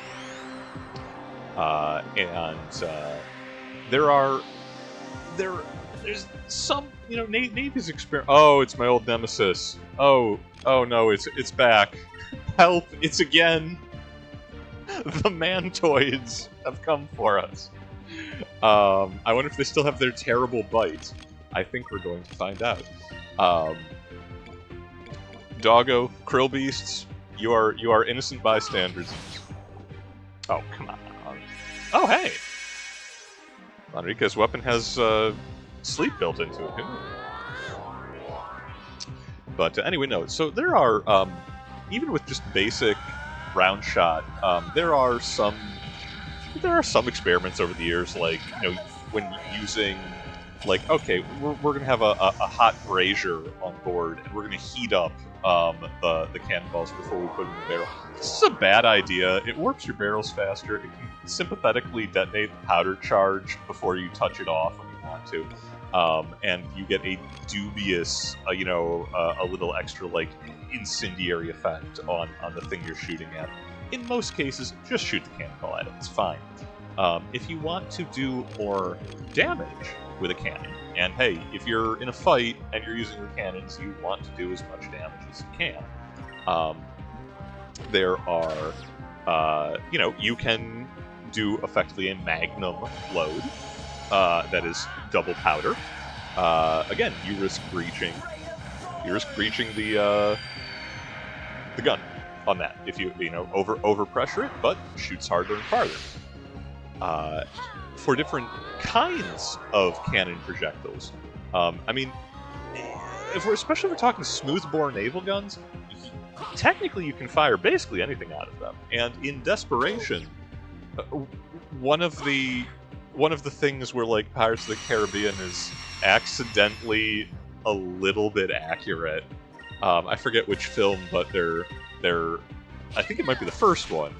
They've stolen an under-equipped ship and are, like, loading just debris into the cannons, like silverware and things to shoot. And in extremis, you could do that. It will do no damage to an enemy's hull, But as improvised like shotgun munitions, yeah, you can put trash into a cannon and project it at a high speed.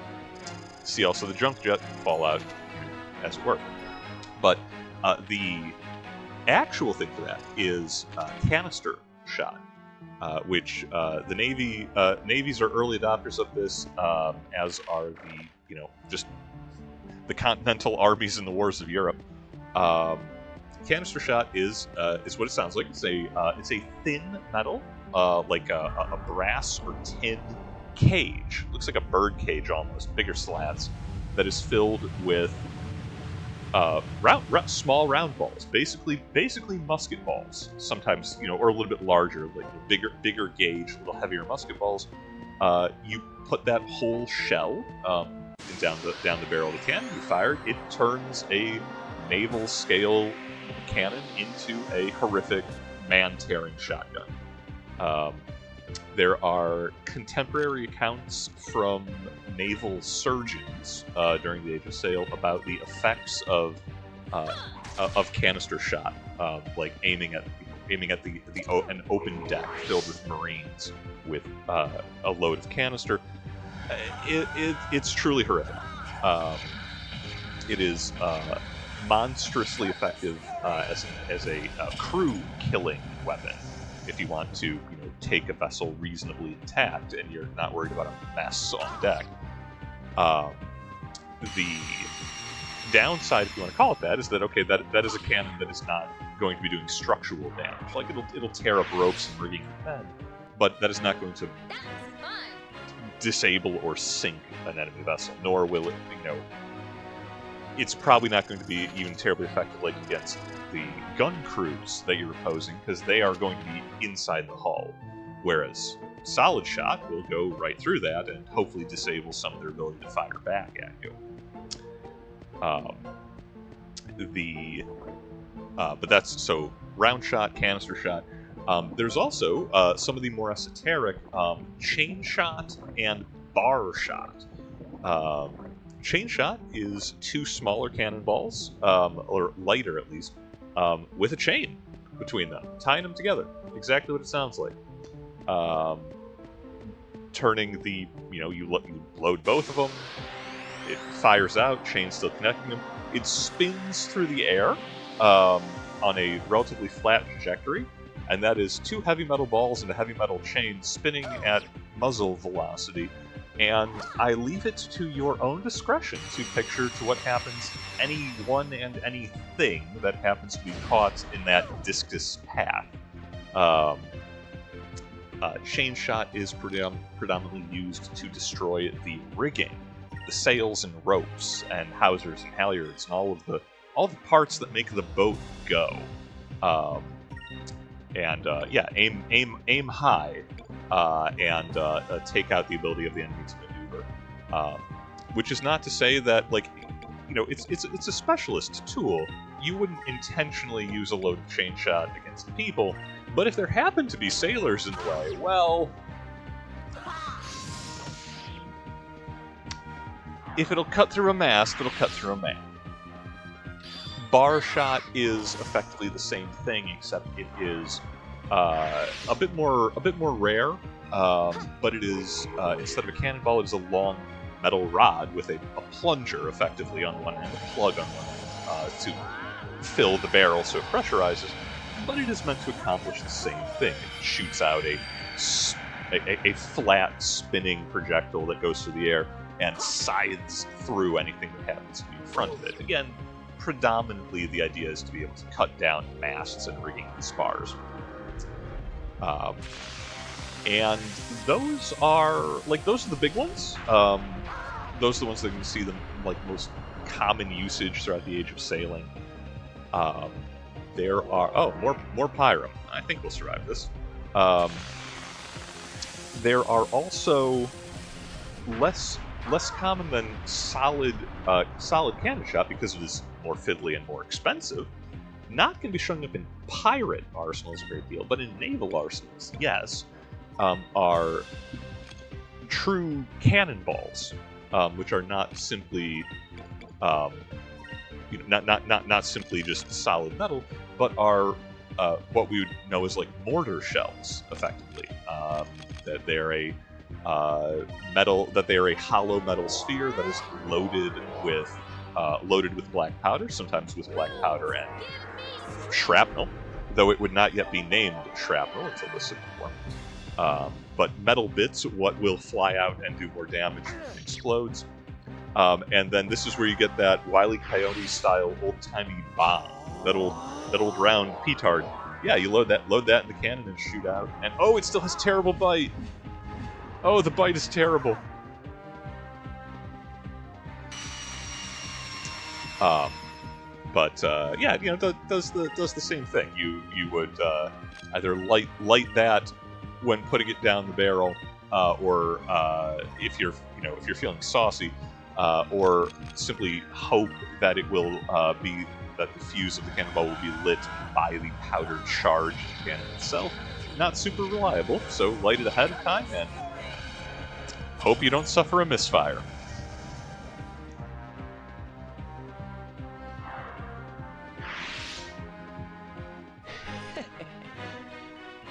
But yeah, no, explosive shot, true cannon shot like that is obviously it's kind of the best of both worlds. It has enough punch to get through a hull, and if it detonates inside, it is going to make, you know, pasta sauce out of sailors. To say nothing of hopefully setting off sympathetic detonations of the enemy's powder charges and all. Exactly what you want it to do. But they're expensive. They're fiddly, and they're dangerous to use. They're a risk to your own gun crews. It's dangerous to practice with them. It's dangerous to store them because they're Wile E. Coyote bombs filled with gunpowder. So less common in most arsenals.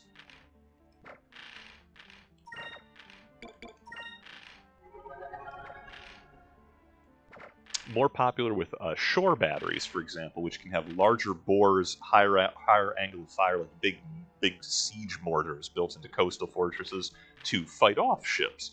In which case, they're kind of ideal. Yeah, then you know, space, and you know, it's much easier to store. You can have a nice solid stone powder magazine that is not where you're living and working like a board ship. Generally an improvement. Do I have enough moonberries? Yes, I do. Thank you to that Sylvan Bane. We are going to go ahead and unlock Pirate's Wrath.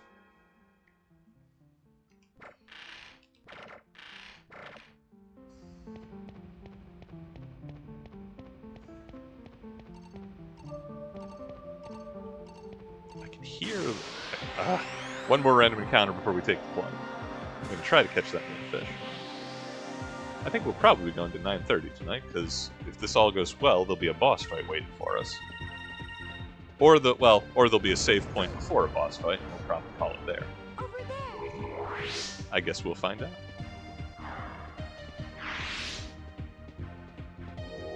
Don't put us to sleep. Don't put Vice to sleep.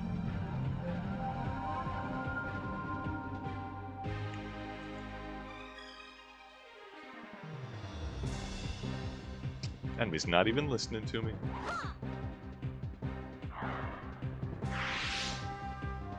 That wasn't so bad.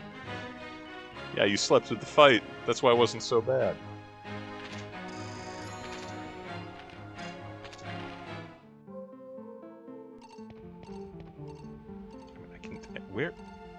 I can hear the fish. Oh, it's up there. Oh, there's a secret to get to it. Yeah, whatever. I didn't care about that bird anyway.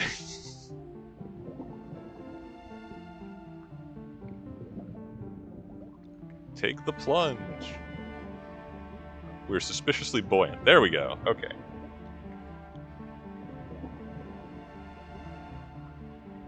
Done a lot of scuba diving. I've never been hardsuit diving, but this is more of a scuba setup than anything else. Don't ask me how they're holding, you know... Well, okay, you know what? I can totally buy that the people that have control over, like, air currents could actually make a decent, effectively, a magic air compressor in that little pony keg they're wearing on the back. I'll allow it. I'm not gonna say otherwise.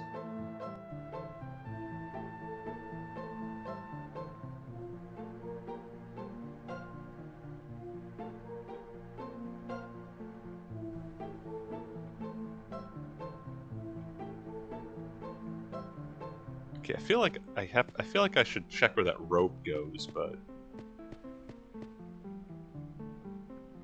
I mean, it's got to be two directional. It's a rope. I'll just climb back down. What is that sound effect?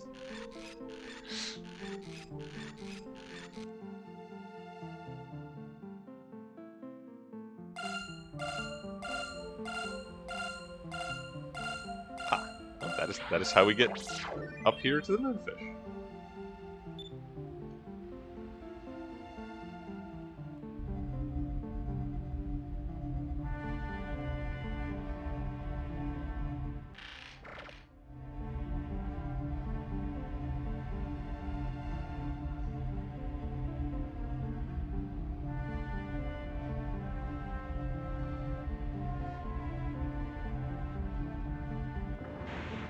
What a very overwrought device. Sorry, I keep wanting to switch into first and keep it. You know, yeah. As opposed to getting to two random encounters walking around the pool, can I just go back up and climb down the ladder? I appreciate dungeon shortcuts, but this one is a little... eh.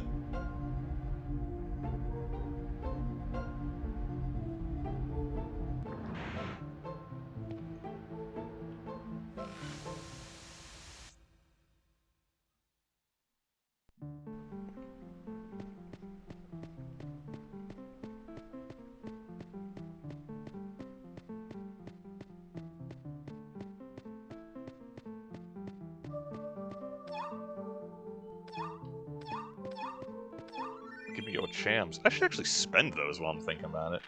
This time I'm meaning to open the,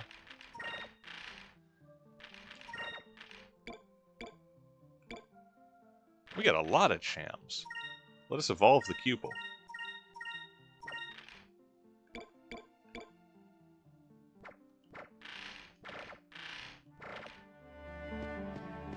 Or so I had thought. Wow, didn't do it.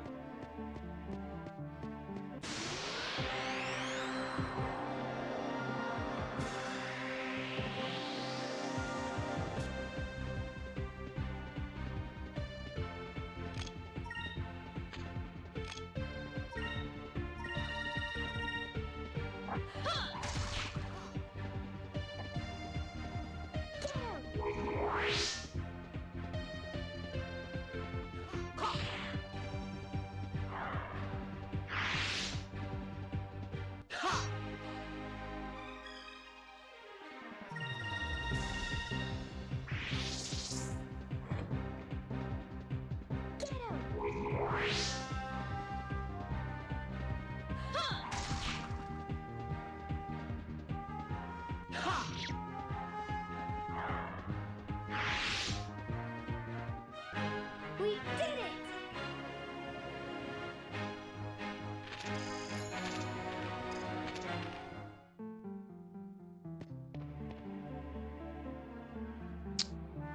Those look like murder robots.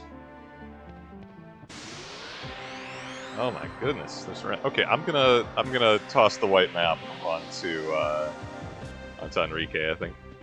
Hey, they are murder robots. I hate always being right.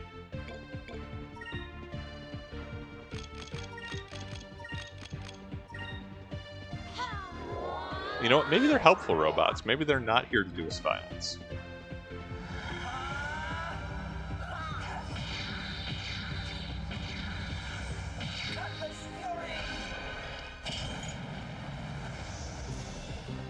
Well, they are well sturdy. Okay.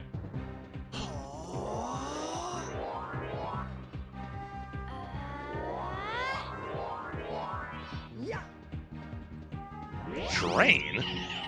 What? Okay, it missed. I don't even want to find out what it does.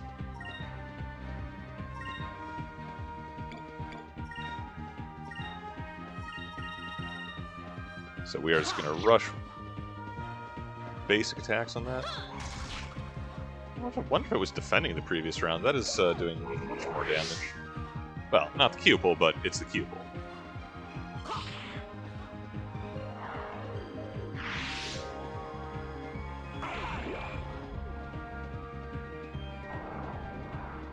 Oh no!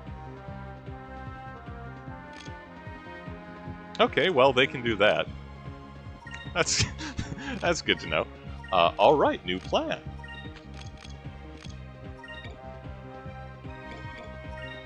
Cleanse the land, use Royal Blade.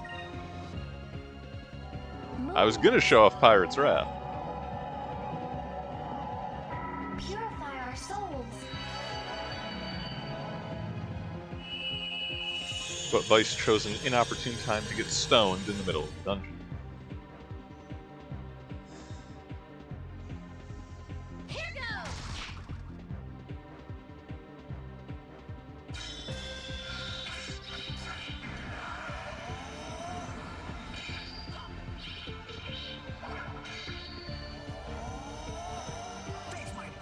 The little spin in the middle is so unnecessary, but I can't help but love it.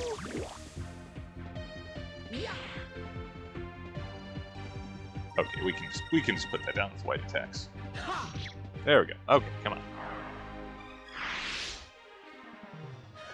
That was easy.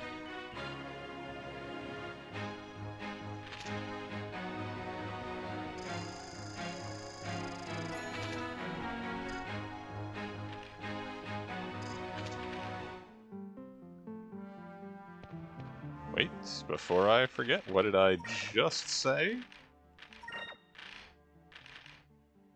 It's a nice Imperial crest and all. Oh, wait, does Vice have to equip it? I guess that means it won't, you know, leave the party. Oh, his hat! Okay, well, hopefully before when we have a setup for a boss fight, I'll remember to put his hat back on. Okay, so I feel like this is going to drain the area?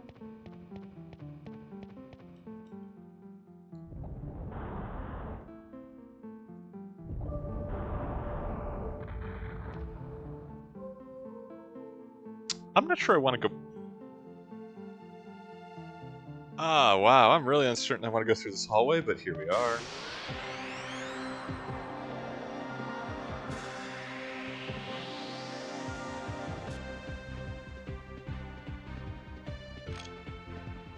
I'm going to be quite nettled if I have to do all of them.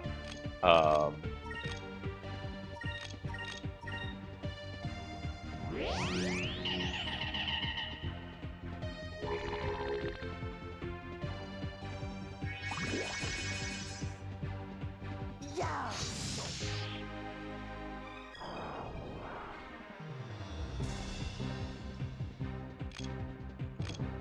Ugh, they're not interested in a fair fight.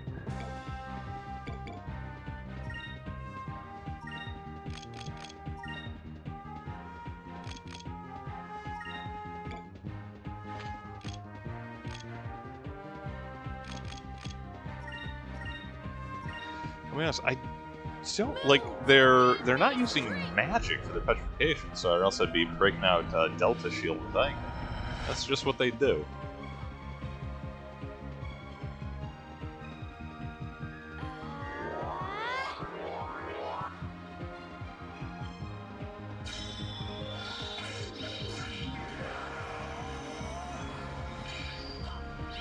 Oh well, silver lining. At least we got rid of the attack debuff when we cleared the paralysis as well, so we got that going for us. And if they don't petrify him again...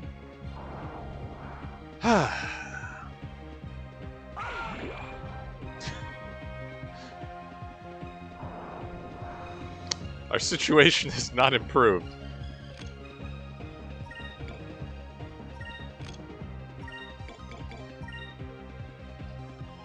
Moons. Purify our souls.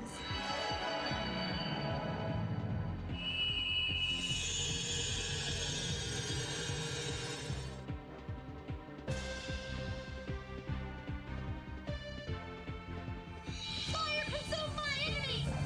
Flame to burst!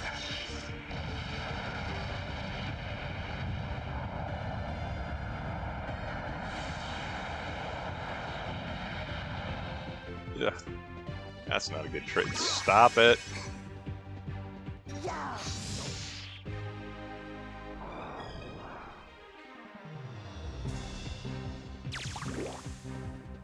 Okay. Well, oh, he's double petrified. Wow, wow, wow. Okay.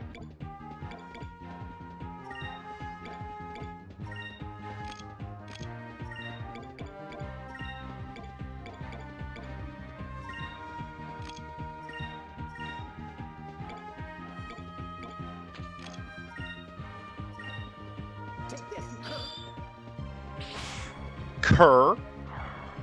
Harsh language from Enrique. Move. Get me straight. Down, dog. Thems that die will be the lucky ones. I'm right back to quoting Treasure Island, aren't I? Alright, now. How many? Is that 3 petrification? Okay, 4, but he was already stoned for one of them. Get me straight.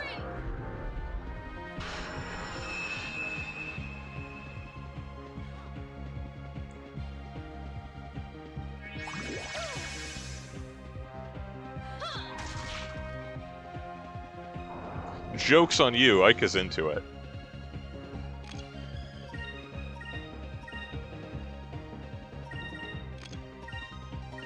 We're just gonna spam something else. Let's get rid of this thing. I'm really hoping that it's not, because I see all the alcoves on the wall.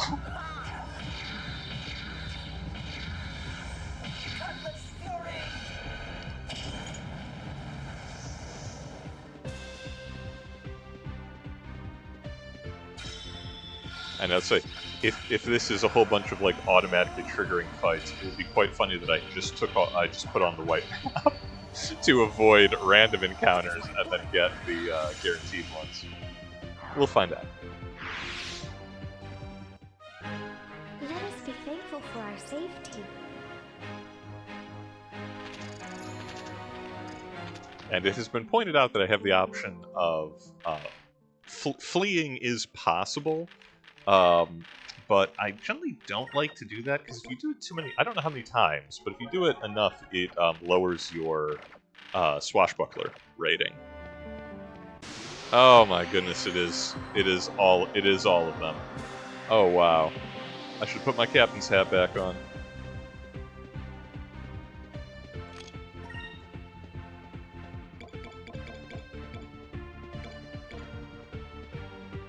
Now, Skull Shield would be counterattack for everyone, but that's not really the problem. The problem is that they turn us to stone.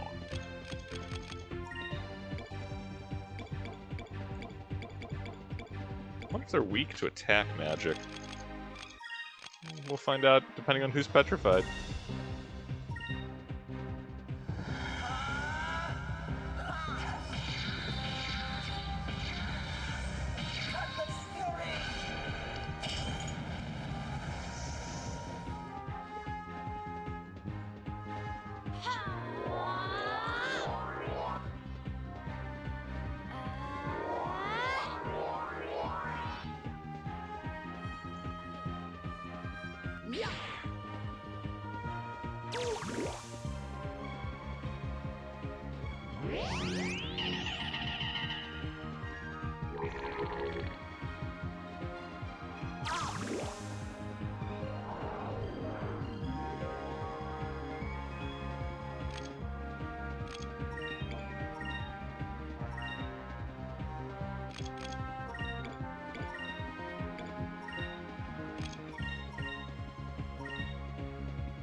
Well, we're getting a surprising amount of mileage out of Enrique tonight, if only because Vice is a little cursed.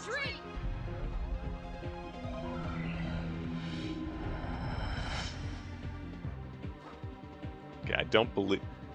Well, I might have items which protect against petrification. I just know as soon as I put them on Vice, they're going to target everybody else. But at least then Vice will still be attacking.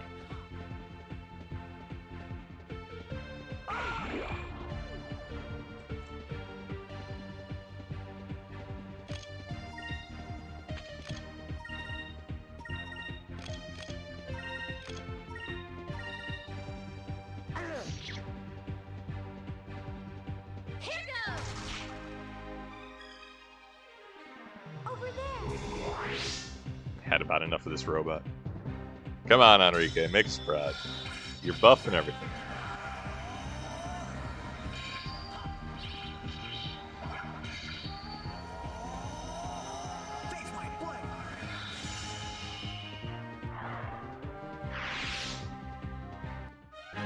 We did it!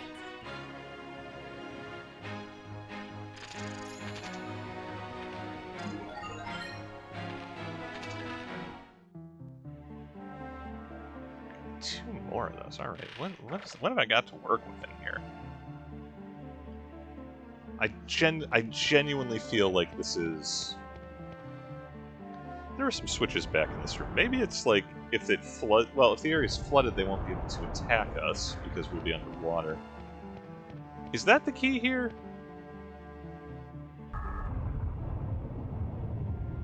No, that's quite the opposite of what I intended.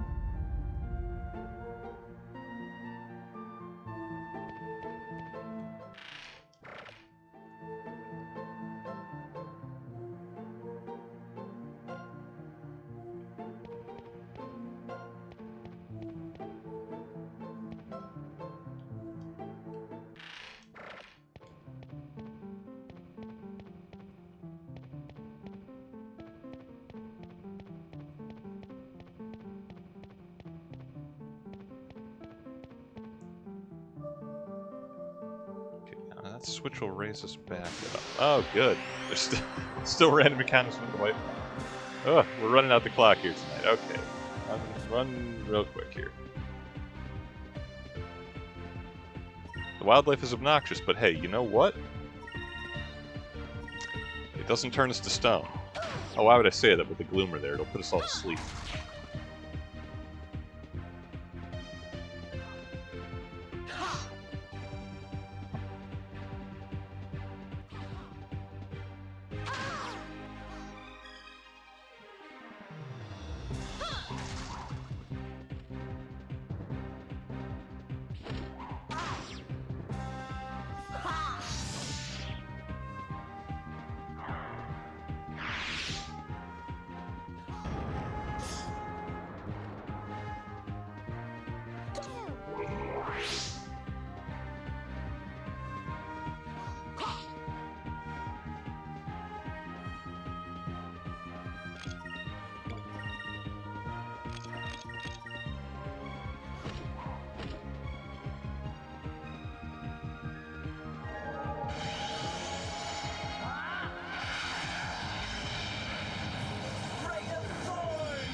That wasn't so bad.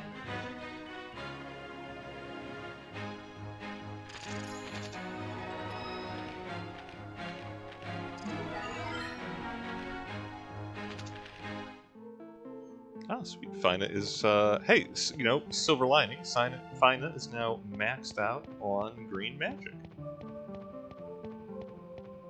She's like an archmage.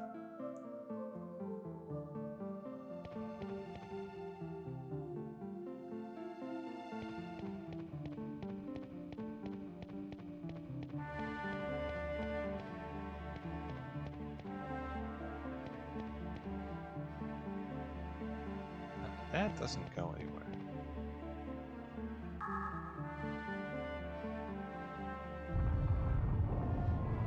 This just puts us right back up to where we're.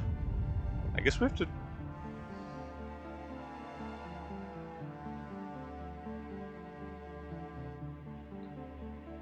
Oh, wait, or does it?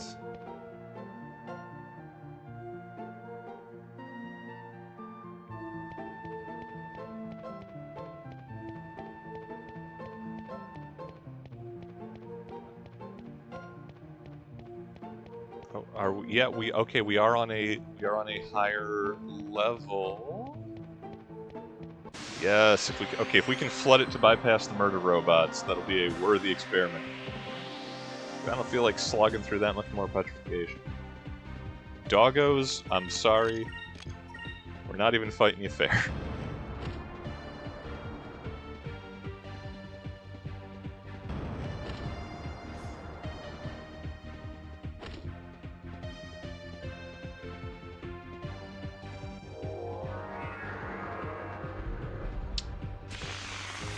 they're not fighting fair either, so I guess...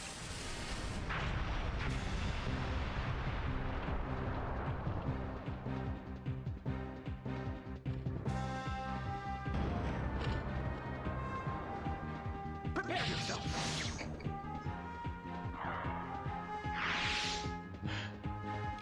Enrique, not an animal lover.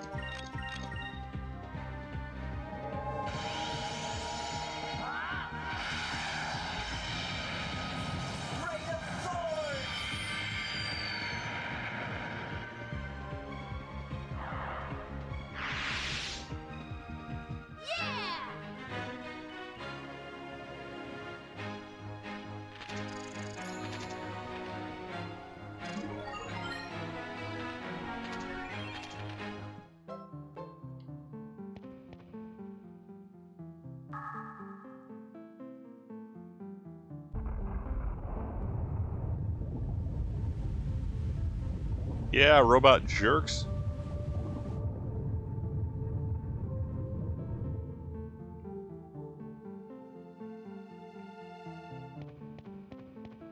Like this is my first JRPG dungeon or something.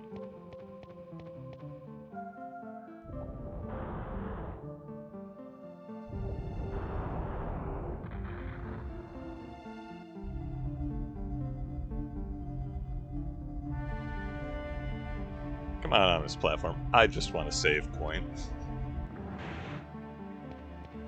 Be kind.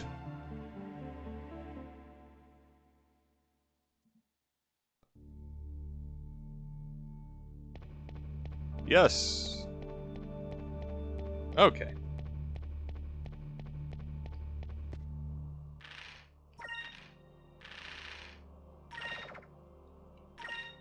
Well, due to the inviolable law of how they built these dungeons, that means that stepping onto that next platform will probably be the boss fight. So let's get healed up now while I'm thinking about it,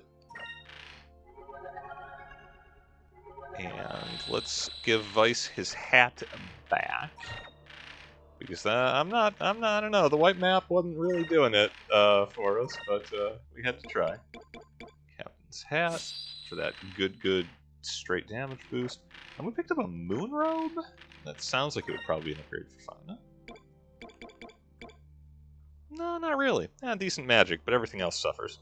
What about for Ica?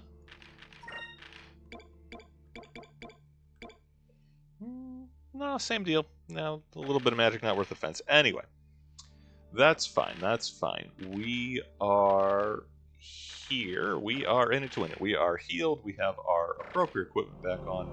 Use that other save slot. And, or actually the same one. Principles.